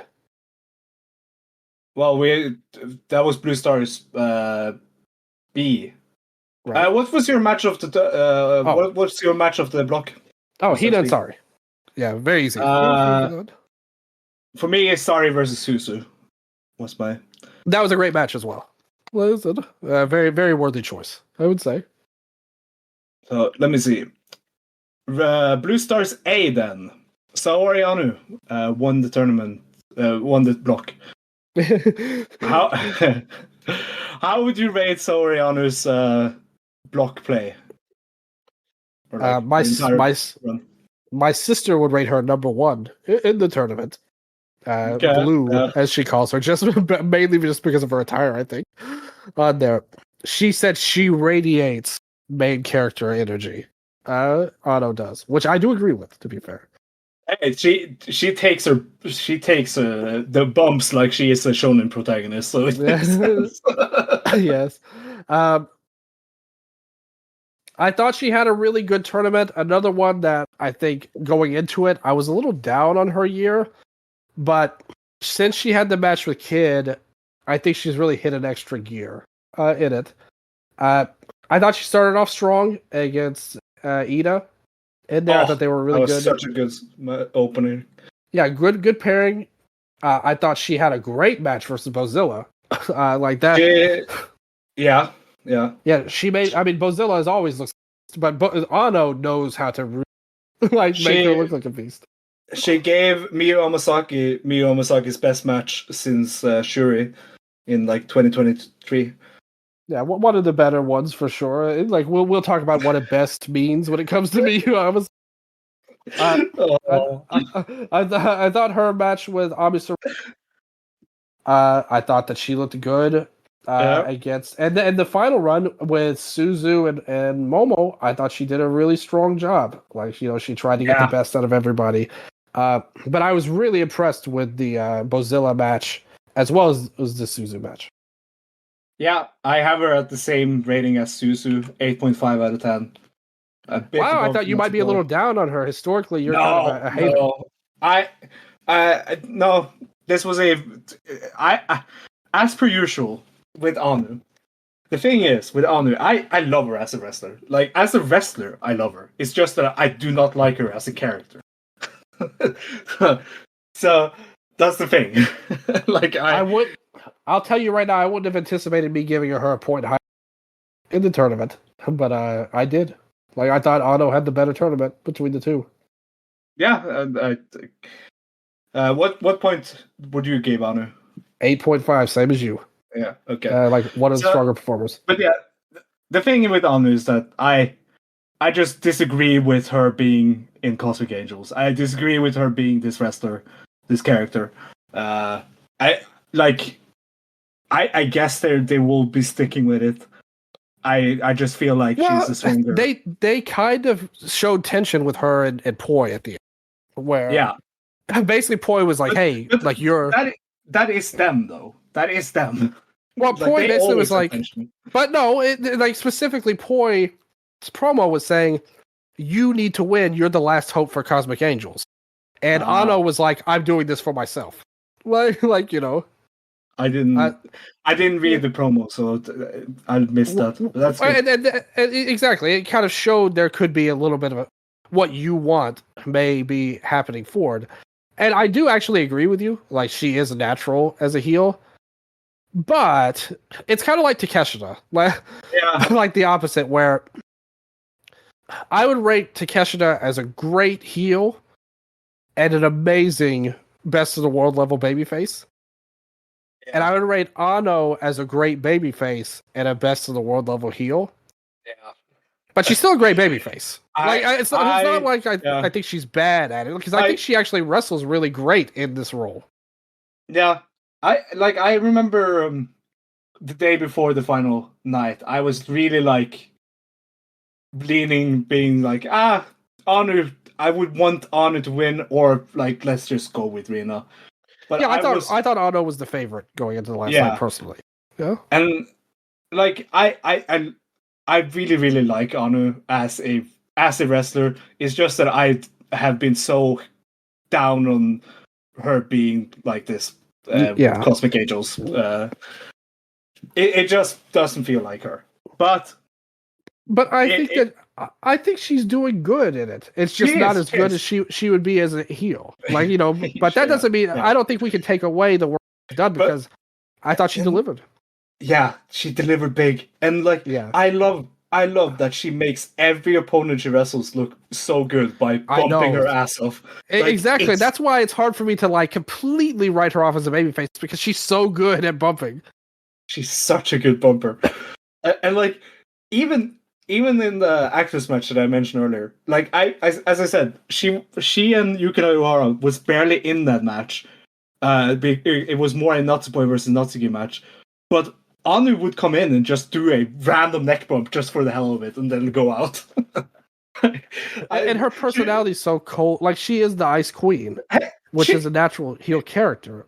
But she is the fucking Kode Bushi of Joshi. I wish that she had I wish she had the if she had the personality of Iwatani, like she'd be like the perfect baby face. Like, I feel like. I think her and Iwatani is like a very good comparison. Yeah, but I'm just saying, like, Iwatani is this very happy-go-lucky character. Yeah. Ano is the Ice Queen. Like, she's a natural heel. If she had that, like, flamboyant, like, very high-energy, happy character, she would be an amazing babyface on there. And I still think she's great as she is. But I do agree her personality is more naturally suited for a heel. But her wrestling, I do think, is actually extremely babyface. And like you said, helps make the best out of everybody that she wrestles as well. So I'm kind of like, I'm kind of warming up to her anyway, even though I agree with you, like on paper. I have just been a meme agenda hater of her since she destroyed Mika Iwata's year last year. Yeah. I have been agenda hating on her since then, but I do love Saori Anu. What about Mako then? Like, she did that till her retirement. Are you gonna hate her too? Mako.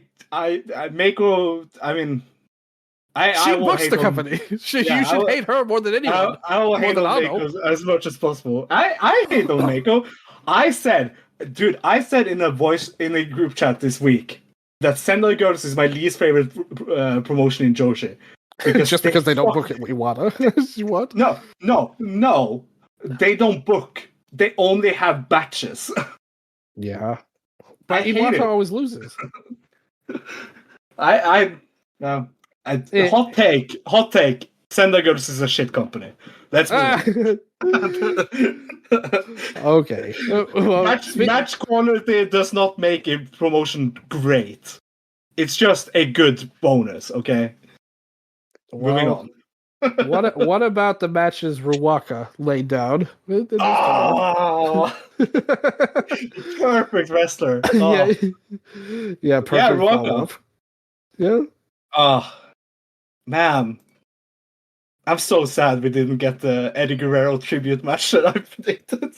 No, that didn't happen at all. Yeah. But it would have been so good.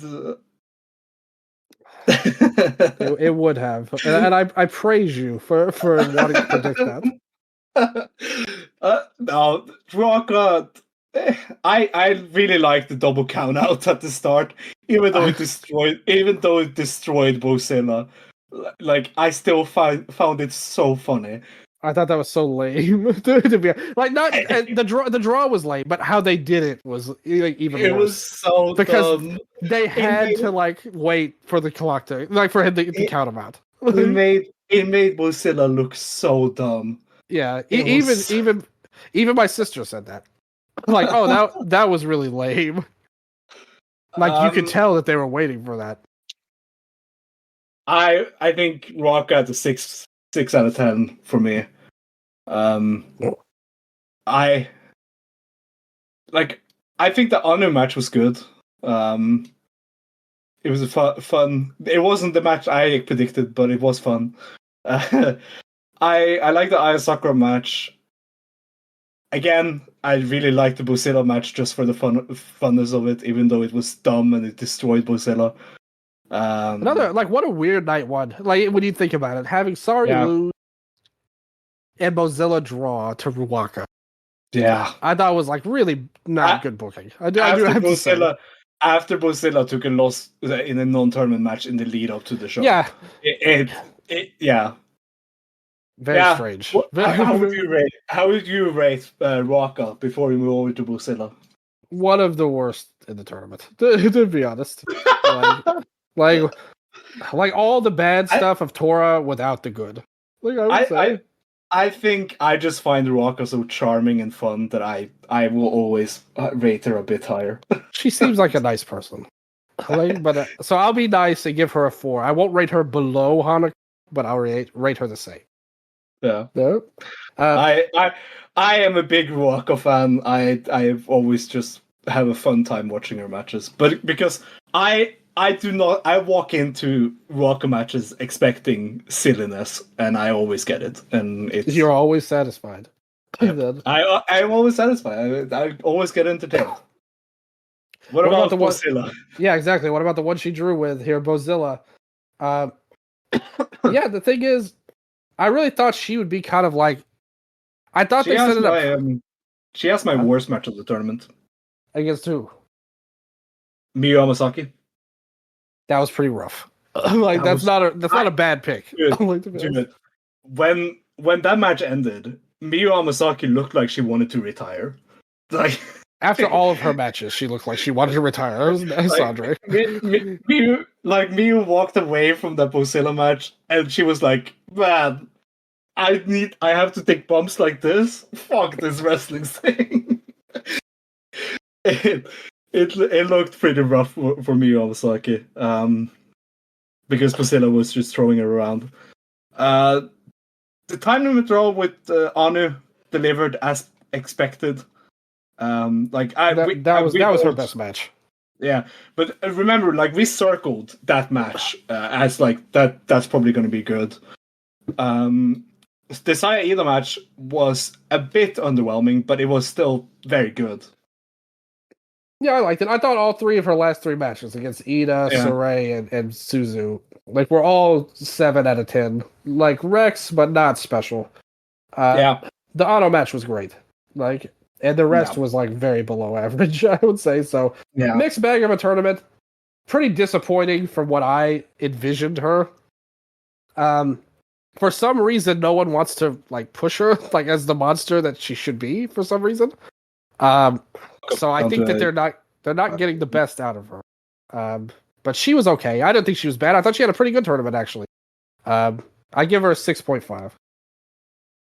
I need to move. I moved down Ruaka because I realized that I'm going to rate Bozilla at a 6.5. Okay. I can't have her so close to Ruaka. Again, you rated Ruaka the same as Momo, who won the tournament. There. Like, get your grading in order. I'm realizing this. I'm looking at my ratings. I think I'm going to move Momo Watanabe up to a 6.5 as well. Okay. Because of the final. So Bozilla and Momo at 6.5 for me. And Ruaka down to 5 with Rana and Momo Kogo. Okay. I thought Bozilla had a good tournament outside of the parts where she didn't. And the booking really hurt her. What about everyone's favorite wrestler in the tournament? Miyu Amasaki. Oh man. The only match that really was good for her was the Anu match. Yeah. Like, everything else was horrible. I thought the Ida match was okay. Yeah, but that was the hometown match for her. And everything else was horrible. Like, so I'll give her the Ida match on there. I like the Anu match. And the Anu match. Yeah, and the Anu match. I wasn't taking away anything from Blue. Yeah. But yeah, this was a unfortunate tournament for her. Yeah, very unfortunate. Because of her improvement as a tag wrestler, like, I kind of expected more from her. And boy, were we wrong. Yeah. But like, don't you agree? Like, she's a very fun unit wrestler right now, and she has been over the last year with Neo Genesis. Yeah. Yeah, and she got exposed for how limited she truly is and how important. Everyone. We've always known that she is a very limited singles wrestler, but this really exposed it. I have her at a 2 out of 10. Just above Hanako for worst wrestler of the tournament. I thought she was worse than Hanako. Actually, like, even lower. Wow. I thought that she really struggled throughout the tournament. If I'm trying to be nice about her, I did think she did okay in the hometown role. But will this Miyu Learn another move besides a DDT. How hard is that, Sondre? Like, it's not that hard, I can tell you. Like, it's not that hard. Oh Why? man. Why is her style based upon that? When she tried to do it on Bosilla was just not having it. Oh, Oh, and that man. match was awful. Like make no mistake, you were totally right. Her and Bozilla, they weren't even on the same page. They weren't even on the same book. Like in that match, like Yeah, it really felt like she was taking weight up her on her body when she took bumps from Bosilla laying on top of her, and she sold it like she was done with wrestling. yeah. But like I said, like she was so uninspiring of a character in addition to her wrestling that she really struggled. I would agree with you. I'll be nice and say a 2.5 out of 10 to make her a little higher than yours. But I have her currently as the worst of the tournament so far. There, which is a damn shame. I think Yannick is lucky that because he's a fan of Miyu Masaki. He's lucky that he was in Japan. Well, he didn't during yeah, he didn't watch these matches, so yeah. of course. He's very lucky. Like he'll hear our hatred for her, and he'll be like, "What? I don't know what the fuck you're talking about." I don't hate her. I just think that she's bad, like as a wrestler. That's all. I have nothing against her as a human being at all. I just think that she really struggled. And speaking of Yannick, I just found a tweet that he retweeted that is fucking amazing. Go on. Did you see that Chris Brooks and Takeshi Masada did try did a picture of Yuka? I saw. This is the cutest thing ever. I love this. Unbelievable. Well, what about a rookie who did better than me? Ayasaka. What did you grade her? Another person Yannick likes. Ayasaka, good tournament. Yeah, I liked her a lot actually. Consistent, like she felt like Rian and Masaya Kawara, you know? Yeah, exactly. Like she was of that ilk. Yeah, pretty much. I liked her really and Ano a lot.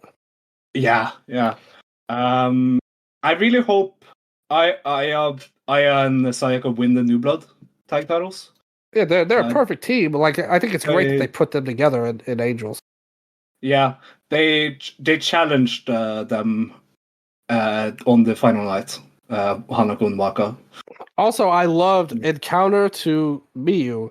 I thought her versus Bozilla was awesome.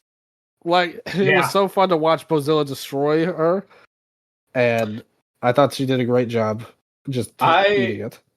I also really liked the Saida match. That match was very good as well. So 3 really strong matches there. I would give her a 6 out of 10. The match with Hime was pretty rough. I will say that's like a worse match candidate to me as well. Yeah. So I'll say 5.5. But I thought she had a good tournament. Again, we're talking about somebody very green. So she should be worse than she is. Speaking of green, Yuria Hime. Yeah, she's like the greenest of them all. the greenest of them all. Yeah, literally the greenest. She just debuted this year, along with Rihanna, I guess.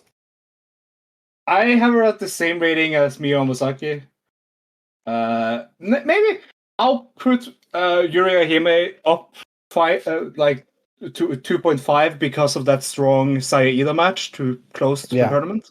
Yep. Like that was a very strong end match for her, and it made sense. Saida invited her to Stars after the match, and I thought it was such a good unit, letting someone into a unit match. You know, they need somebody to be in there, and that was kind of her whole story in the tournament, was that she wanted to prove herself so she could join Stars. So mission accomplished. I have to say, I actually really liked her versus Amasaki on the first night. It was only 2.5 minutes, but I thought they worked they did really good stuff. Like a 2.5 minute match. We even saw the Devil's Kiss being used by Yuria Hime in there. I think the shorter her matches went, the better. Whether it was that or Bozilla. I thought she was another good victim for Bozilla. But after that, once she started to get into her having actual matches, it was a little rough. I'm not gonna lie, because you had the Sakura match and the Ruaka match, which were both pretty bad. You said, she rebounded for the Ida match pretty well, but I thought all of her matches were well below average. I'd put her a little bit above Miyu, because I think maybe I am grading a little bit on her current. I expected better, but I think Hime didn't have a standout tournament either. What would you give her score? You're Hime 2.5. Yeah, I give her 3. So I'm like a little bit higher on Hime. But we're kind of in the same boat, pretty much. Yep. After that, what about Ami Sarai? She was your original pick to win the tournament. Yeah, and honestly, during the entire tournament, she carried herself like she was going to win. You know? I think she actually gained a lot from this tournament, even despite not doing anything. Oh, yeah. Like in terms of wins or losses. I think she got a lot of people got good eyes on her. Energy-wise, she just was walking around and she felt like the winner, you know. And when I thought her best performance was when she stepped to Bozilla on the last night, and it didn't feel out of place. Like, even though I disagree with Bozilla losing wholeheartedly, but the fact that the way, like you said, that she carried herself, by the end it felt earned, and I think that her tournament was a big success. Yeah, I have nothing bad to say about it. It was pretty much what I expected from her. I would give her a 7 out of 10 as well. Yeah, I think that she's somebody who has a lot of stuff they could do with her, but I still don't think she had any great matches. But I thought that she delivered when called upon. I would give her a 6.5 rating here, like just the same rating as Bozilla and but I don't think she had any great matches. That's the one thing she was missing. Like, you really wanted it versus Ano, and I don't think that it got there. Even though I think you could argue that was her best match, but I would say that's more like a 3.5, 3.25 like type of match. And honestly, that's the entire.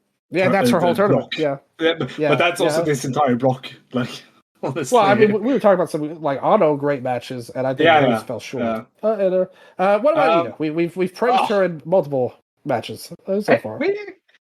Finally, a good like I said when the tournament started, when we previewed it.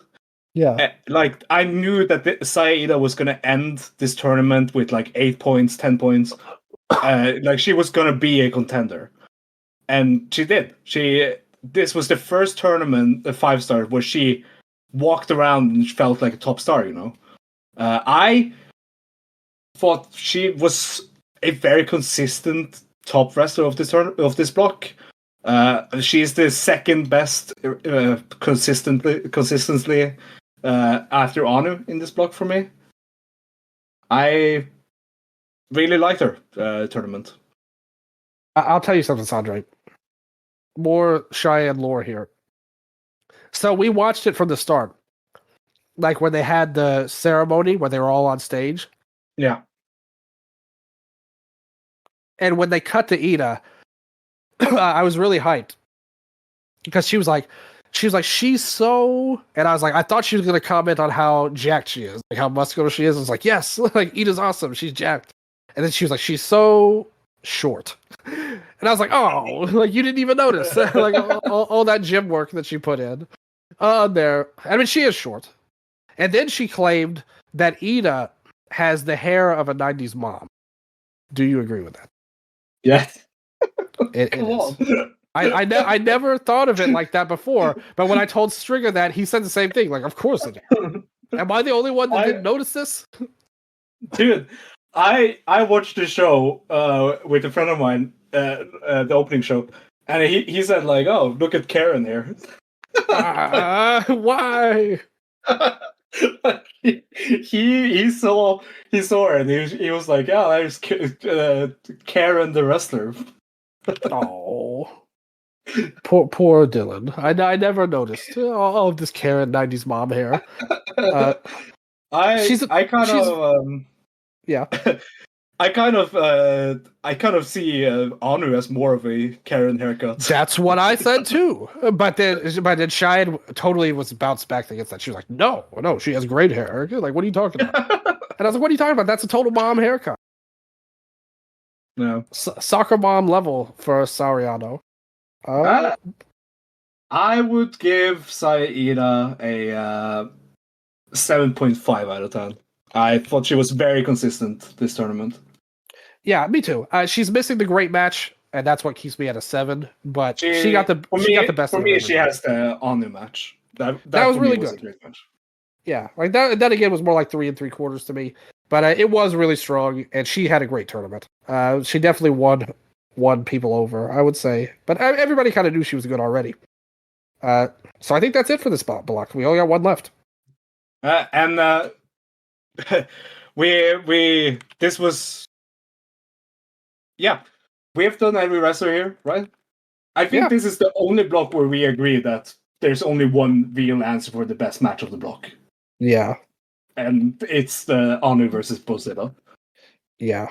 I thought you were going to say Bozilla versus Miyu. I'm no, I loved Anu versus Bozilla. I thought it was pretty fantastic. Yeah, it was really good. I have to say. Like that would be my pick too. Of the block play matches. And I think you're this totally was right.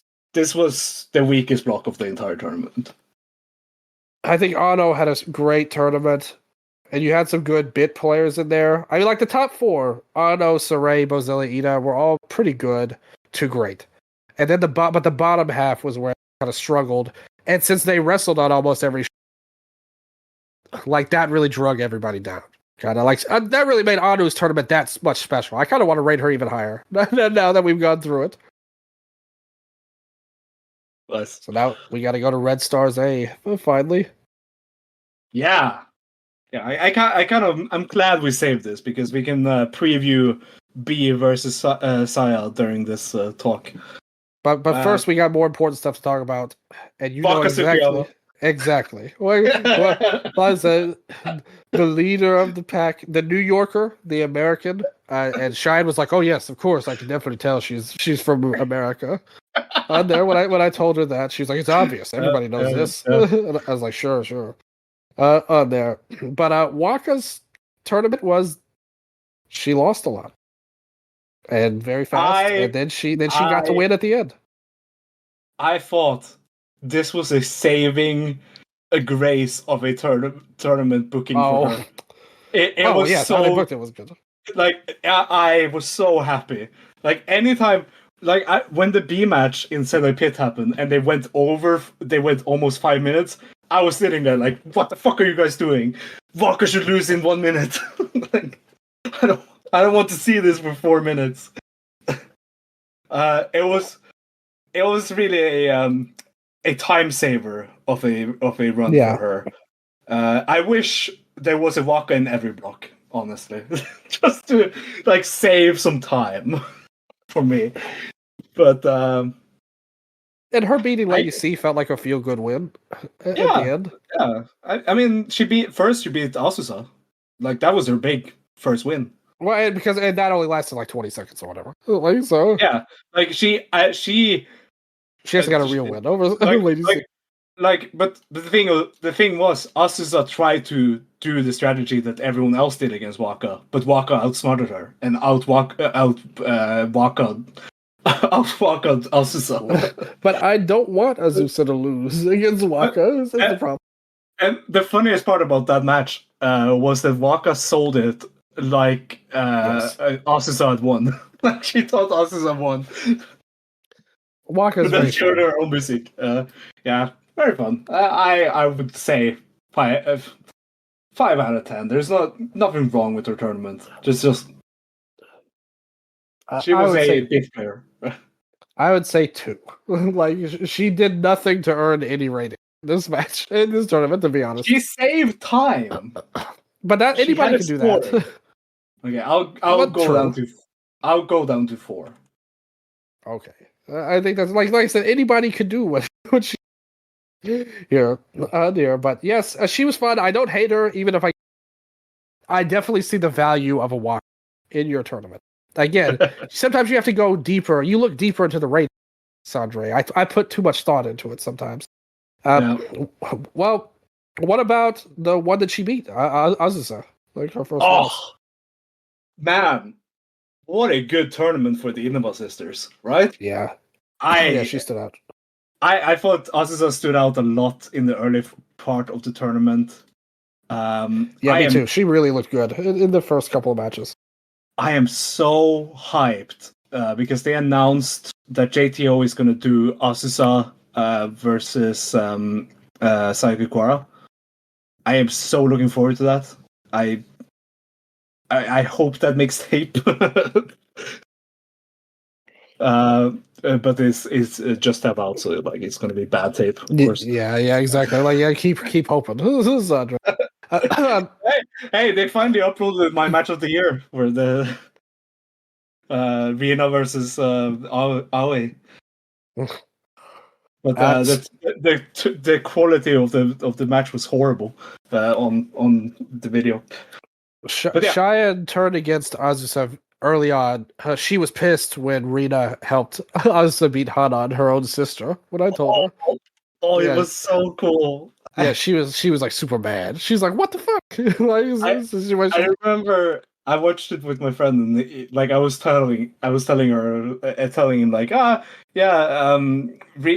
like Azusa is teaming up with Hanan's sister, and he immediately said, so that will mean that Hanan's sister will interfere and cost her the match. Yes. Okay. Like he called it immediately. Yeah, see, my sister was shocked at this, but I thought it was awesome. She looked really strong, like really good technique. Not necessarily her matches were great, but I thought her wrestling was really good in all of them. She got Lady C to a great match. No, not a great match, but a good match. Let's not go crazy. But it was definitely for a Lady C standard. It was very. It had so many cool exchanges in that match, and like Azusa sold the swing the best way I've seen anyone sell a swing. it was great. And then she came together in the May Sarah match. I thought was the best match of her tournament. Oh yeah, big time. Yeah. The Sayaka Mitani match was also really good. Yeah, that was good. Yeah, just a consistently fun wrestler to watch. I would really have her. I would have her at a 7.5, along with Hina. Yeah, I'll go a little bit lower. I thought she was good. Once again, no like super great matches, I thought, but she wrestled really well against pretty much everybody, got the best out of them. Even despite not having a major match, like, I actually rate her ahead of her. I would give her a 6.5 rating here. And you said 7.5 for Azusa. Yeah, along with Asumi, Hina, and Sayeda. Okay, cool. And I have Azusa tied with Saray and Bozilla here, and Sayaka Kuwara. But I liked her wrestling better than those for the other three, actually. What about Lady C? Another potential case of one of the worst in the tournament. No. Even Cheyenne said the first match she was like, "Well, that was bad." She's like, "Is she even trying to hurt anyone?" And I was like, "No." I think I have a soft spot for the Azusa match. Like I really liked that match. Fun. But that was fun. I thought the Waka match at the end was fun enough. I'll give Lady C this the 3 out of 10. Yeah, I think 3 is about right for her. I'd put her just above, or maybe just below Yuri Hime in some ways. So not a strong tournament, no storyline. They didn't even really use anything like for her or anything like that. But at least she got to face off against Saya to start off. What about Unimon? Unimon, one of my favorites. But her tournament wasn't even meant to be that great, unfortunately. I thought that her match times were very low. They ended up using her kind of just as a warm body, unfortunately. But I thought she wrestled really strong in it. When she got her Sarah chance match, versus... man. Well, that's what I was literally about to say. When she got her chance versus May Sarah, their chemistry is so strong, and I popped so hard for her winning that I love that. I thought it was great. Her personality shone through in every match. She's one of the most fun wrestlers to watch. And on top of it, she has one of the best theme songs of the tournament. So I would rate her tournament as a 5, but her performance level is stronger. Like, she was only held back by booking, not necessarily her. I'll put her at the 5.5. Yeah, I'll move to 5.5 too. Like I said, I like her too much. And Cheyenne also enjoys the Pineapple Girl as well. I will say, very easy person to latch on to. What about May Sarah, the one she beat? Can she just get away from this high speed title? That's the thing. She deserves more. Like I desperately want May Sarah in red belt and white belt matches. She's where Osmi was like 2 years ago, like before she had this lackluster last year. Yeah, I was like, I'm ready to accept her moving up now, and I'm definitely ready for May Sarah to move up. It's like, it's time. It's so time. The Hanan match, of course. Yeah, that was great. Yeah, I thought she had B Priestley's best match. It's up there. I thought her and Sayo Komitani at the end was probably my favorite match of this block. Okay. I really like the Sayo versus May Sarah match. And it showed you that Sarah, like, she fits in as a main event player. Like, she wasn't out of place against Tall Saya. Yeah. Yeah. So yeah, I have her as my MVP of this block, and I have her at 8 out of 10. I thought she was just a consistently very, very fun wrestler this entire block. Yeah, and again, it's another one where booking hampered her more than her. Like, I think, but even still, she made the best out of it. Like, she wasn't meant to carry this block, but she kind of forced her way into it in a lot of ways because she's so damn great. I would put her as the same thing as I had Hina. I had 7.5. And you had her at 8? Yeah. Oh yeah, she's a really strong tournament, and somebody that in the future I think can have even better one. What about your favorite, Hanan? Man, I was so disappointed with this tournament for her.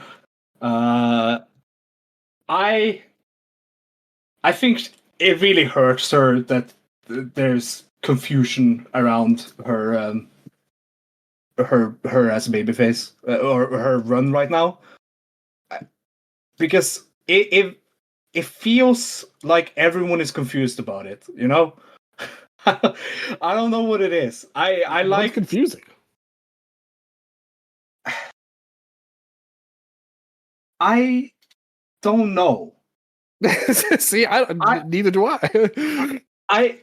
There's something wrong right now with Hanan, and I don't know what it is. I would say it's stars. I would say it's like that this character has run its course. And like the matches during this tournament was like, she wrestled good, but like against B in her hometown, for example, it didn't feel anything special, even though it was her hometown. The Saya match, while very good, I still didn't really feel that special, even though it main evented Corrigan. It didn't feel special. I think the crowd is a bit confused with Hanan. The Asumi match kind of like showed me that even more. I loved the Asumi match. I thought that was very good, but right now I think Hanan is a bit lost. And the tournament reflected that, in my opinion. I thought she delivered in the Kamatani match as basically the first threat to Saya in the tournament. Yeah, like, that was the first time she really got. I think. Yeah, well, that doesn't matter because like she should lose. Like Kamatani should have been booked as strong as she was, but at that point, she had been in the opening matches against lesser talent and getting easy wins. Hanan pushed her and got to show something in that match, and I thought that was very successful. The Azumi match I thought was really strong. Again, part of Azumi's renaissance at the end. Hanan against Mei Seira I thought was really well done, and I think that could be interesting for Hanan to go down in the near future. If they want to do a high-speed like run out of her, I think she could really succeed in that if she wrestled like she did against Mei Seira. And the other matches weren't really meant to be anything, like, you know, pretty much. I guess the only one I would say would be disappointing would be the opener versus Azusa. But I thought she did about what I expected. Like, good, but not standout. Yeah. I think it's because my expectations of her is pretty high. And she did make the playoffs. She finished ahead of Starlight. Yeah. And I did love the Tora and Waka versus Hanan and Saida tag title match right before the tournament. And I think that's the only thing that could be viewed as any kind of slight against them is that they lost the belts. And so there's no real clear path for her to go down. But... that's the thing. I am. It's wait and see with Hanan. As per usual, I'm high on Hanan. It's just this tournament kind of didn't deliver to my expectations of the tournament for her. So my own fault probably.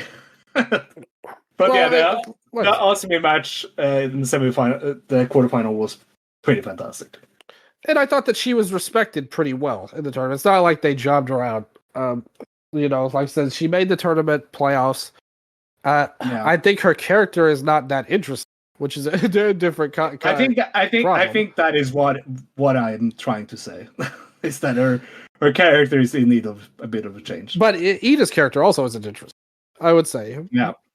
Like, you know, so it's like it's not really anyone's fault. It's just they just lost the. Well, it's not even about the unit. It's they lost the tag belts right before the tournament, so they were kind of in a weird spot. Yeah, and that kind of told me that they were going to put Hanan above at least one champion in the. Yeah, they put her above almost all the champions in the tournament except for the. Yeah. So, but what I meant is that I expected her to pin either Starlight Kid in the quarterfinal or Saya Kamitani in either block play or the quarterfinal. That is what I meant. Right. And I didn't get that. Yeah, I think like I said, we can argue about Starlight Kid possibly like needing to make the quarterfinals in the first place. More than anything. But it's like I don't think she really needs that right now. Like I think she was better as a tag run than a singles. But this is the first time ever where her younger sisters have had a better tournament than her. Well, in terms of performance, but Hina was below her in terms of points, at least. Yeah. And Rina had like a spectacular performance and memorability is what I'm. What about my idea of her going for the high speed? Like year-end run. I hate that belt. I don't like that belt. Why? Because what's wrong with high speed belts? What's wrong with the rules? 2 out of 3 falls, 10 minutes? What is not wrong about the rules? Like, 10 minutes is okay, but then they make it 2 out of 3 falls? I hate it. Well, I said, I mean, it wasn't always like that. No. Yeah, like that's really just what Mei Seira. Toru Okada has added to it. But that's what's even in the middle of Mei Seira's title, right? They could easily go back. When she drops the title, I would say, and I think they will. I hope they will. Yeah, but I agree with you. They forget that she even has the title, so the title is forgotten. Like it went almost 200 days in between defenses. Yeah, that's not a. This is not a title I want anyone to win. I just think like she would be a good person to bring some prestige back to it. You know, at the end of the day, and I think that would be a major match if you put Mei versus Hanan year-end climax, like for the belt.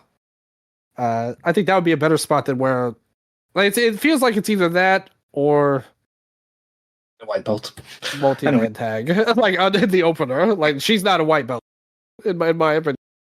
at this point, compared to where they were. But she's on her way. Like I said, I think she's doing fine. Honestly, what points would you give her tournament? 7 out of 10.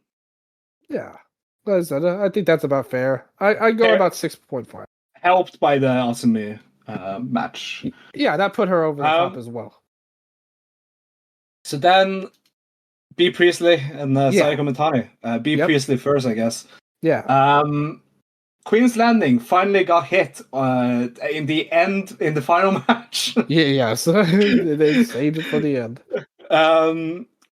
I thought her final match with Saya was pretty decent. Wasn't that great. The Rena quarterfinal was good. Yeah.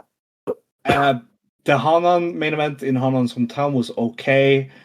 But the May Sarah match was the best match of B Priestley's run. I would say B Priestley lands pretty firmly on the 6 scala. Yeah, I'd give her about 5.5. I think that she was fine. She was like very consistent, but just consistently okay. I'll do 5.5 as well. Yeah, she wasn't bad. But she wasn't it wasn't like you come out of this tournament, who would possibly be excited about her going to the belt? Like after this run she's put together. Like I said, I have no really problem with her. I know a lot of people complained about her on Twitter or whatever. But I really don't have a problem with her as a mid-card player. I think her going for the belt, especially with the roster, this is an all-time level, in my opinion, they've cobbled together. And so for her to be in a main event spot, I don't really like at the end of the day. It's exactly what was going to happen. Everyone. And we knew it was. We knew it was, for sure. So again, that's why I'm not that emotional about it. We knew that this was what the end result was going to be. But 5.5 seems fair. I agree with you. Rena, Saya, May Sarah, all good. Everything else was okay. Never bad, but nothing special. So yeah. What about Tall Saya, the champ herself, saving the red for last here? Yeah, a good tournament. I honestly would say the early part of her tournament was kind of before she faced Azusa, the tournament kind of was a bad run for her. Yeah, even against Azusa. I think that she struggled for whatever reason. Pep said that it was to put her on the free match so more people would watch it. But I don't think they really did her a lot of justice with her opening run. As I said earlier, she suffered the most from the hate bowling, I think. Because every time she did it, I knew that she was gonna go and get a chair and go and sit in the ring in Aura Farm. I knew exactly what the follow-up to her throwing her opponent into the chairs was gonna be in every single match. Yeah, she always does that. Yeah, and that is kind of when everyone does the chair bowling, and then she does it, but she also has to go under the ring and get a chair, sit in the ring, and it's the same thing every match. It's I'm kind of sick of this. Yeah, but it did lead to Mizumura doing that, though. Yeah. Unamon doing it was funny. Yeah, that was funny. I thought the Mesara match was very, very strong. I thought the Hana match was good. As you said earlier, that was the first time someone felt like a threat against Saya in the tournament. I expected B Priestley defeating her. Yeah, me too. We both predicted that. I expected her to go undefeated until then. I was pleasantly surprised by Asumi beating her. Yeah, me too. Awesome. That was a legit shock to me. Yeah. I thought for sure Kamatani was going to win that. I have her at 7.5, just for the Asumi. No, actually, I have her at 7 out of 10. Okay. Yeah, to me, that was the best match of the tournament.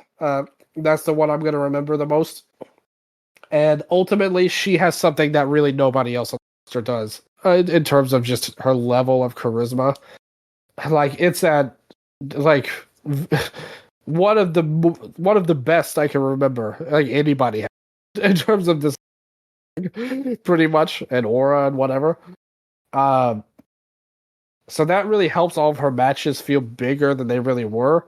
But man, those first couple of matches, and they were not great. Once we got to the Hanan match, I think things really kicked into another gear, where it's like, okay, time to get serious, pretty much. And I think that she did a hell of a job in all of her matches. Like Hanan, Sarah, B, I thought was one of her better matches, and then Azumi, which was my favorite match. So it's hard to really overlook her as a strong player. Since you knocked her down a peg, I'll move her. Give her 7.5. Yeah, to even things out. My favorite match of this Red Stars A is Meisara versus Saya Kamitani. Yep. Yeah, me too. Of the block play matches. Yeah, and, me too. So yeah, that is all the wrestlers. MVP for me is Rina, overachiever Sayaka Kuara, and least valued Hanako. Yeah, I went with Sari as my MVP. The rightful owner of the Shoe Pro cover after the tournament. There. I thought Rina was right. Rina, Suzu, and Ano were right by. And then Azumi also scored an 8 for me. So those are my top 5. I wouldn't have predicted that list at all, probably, heading into it. Oh. Also, Poi, Kid, Tomoka, Hina, Sarah, and Kamitani all got 7 points. And then Ida had a 7. So those are all my above 7 players. You had above 7 on all of those same people. Plus a 7 for Hanan. 7 for Tora. 7 for Rion. 7 for Ami Saray. 7.5 for Azusa. 7.5 for... Well, no, I had Ida as well. And then a 9 for Sayaka Kurara. So, with our ratings, again, I think very few people were actively bad. We both only had 7 for you and 6 for me, below 5. Out of a field of 32, that's pretty damn great. Like, we do have to say, like, everybody was at least above average outside of handful. And we had as many people great as there were bad, and a lot of people that were good and enjoyable to watch. So I think that really says a lot about the tournament overall. We have our doubts about Momo, but I think the way they got there was interesting with all final 4 people. I like the 4 blocks format. Again, I think that helped out too. To have Momo, 4 different. Momo was shooting on that. Yeah. She's kind of done with it. It sounded like. Well, I don't care what she thinks. I'm done there.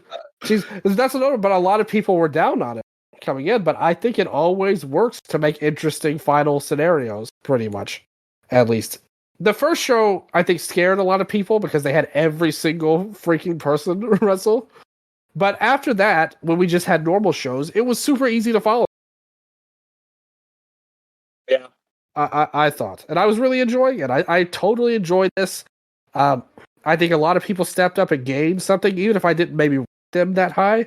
I think a lot of people gained from the tournament. And I think they deserve a lot of credit for putting this together as a booker and as well as a wrestler stepping up. Overall, for me, I really only have positive things to say about it. And to be fair, even if we didn't like Momo again, I think it's nice that we're leaving a tournament with questions. Like we have something to look forward to, how they're going to actually handle this. And I think that's cool too, rather than it just being an ending. What would be your overall number for the 5-star Grand Prix 2020?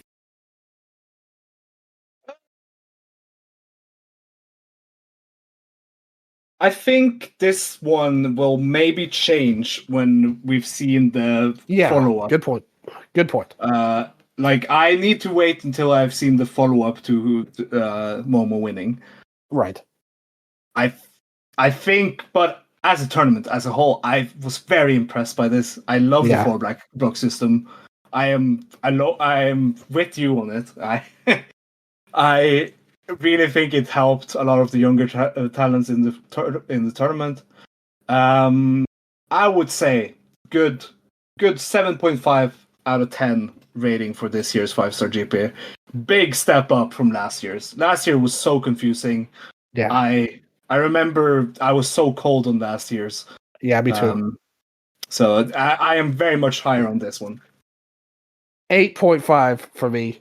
I think it has, like you said, it has potential to go depending on how they handle Momo. But I think you elevated a ton of people that gained from this tournament. The person who won is a big step up. Again, they didn't really build to her as much as I would have wanted. But she does have credentials and credibility on the past. Even just a year and a half ago, she was one of the main players for a month or so. You had a lot of people deliver great tournament in-ring wise, and a lot of people that really went out there and busted their ass, tried really hard and made the best of their tournament. So I really have nothing but positive to say about this run. I thought it was a great tournament. It's such a breath of fresh air compared to the G1 that I had to suffer through. And like you said, a much better tournament than last year overall. So I really liked it. Like I said, my MVP would be Sorry. Yours would be Rena. I think both of those are totally valid. LVPs would be Miyu for you and Waka for me. In there. Hanako for me. Hanako, yeah. Miyu for me. No. Yeah, Hanako would be below Miyu for you. Yeah. So Hanako for you, Waka for me. But even then, my least favorite person was still valuable to the tournament in her way. So I did like that. Match of the tournament for me was Azumi and Kamatani. What was it for you? Match of the tournament for me was Momo versus Azumi. Final match. So successful final for you. And I liked it too. I just thought it was a little bit lower than Kamatani. Overall from that though, a lot of good things there. A lot of people that gained. We had a lot of fun. My second favorite match would be the Azumi and Saya Kamatani. Yeah, there you go. Yeah, like I said, and your pick's totally valid too. It's just the Momo and Azumi match.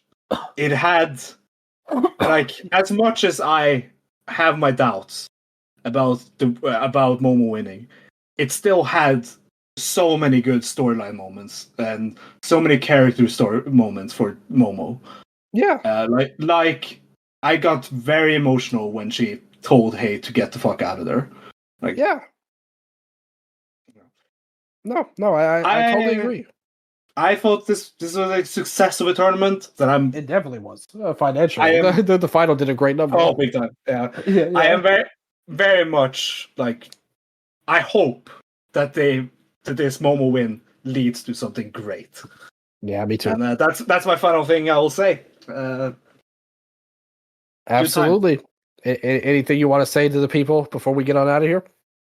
Yeah, I look forward to the Dreamstar finally starting tomorrow because it feels like it feels like it. It feels like Rossi was like, I don't want to compete with Stardom. It feels exactly like that. so let's hope that the Dreamstar delivers tomorrow. Utami versus Mayu. The Utami doubters are going to be in the mud because I am the Utami defender. Yeah. Well, I fully expect that match to be great because of Mayu more than anything. So I wouldn't celebrate. We'll see what she does after. This show was gonna have Yusuke versus Senka. Yeah, but we instead have Maria for some god awful reason. Anyway. Yeah, but hey, I'll be covering that on the Patreon. You'll be back around at some point to talk about it as well. Yeah. We are. We should plug this on Sunday. We are doing both Nights of Peter Pan reviews on the Domestic Doom Dragons. Absolutely. So yeah, check us out. Yeah. Pretty recent talk about the rest of Peter Pan coming up on Sunday. Starting tomorrow. Yeah, that's right. Wait, yeah, you need to go to bed for that. The moment. I need to stick on that. Yeah. So. Check that out. Check out D3's. It'll be me and Sondre covering Peter Pan. Stringer's going to be out for a little while. I got some cool stuff coming up again on me and Dr. Jonathan covering N1 next week.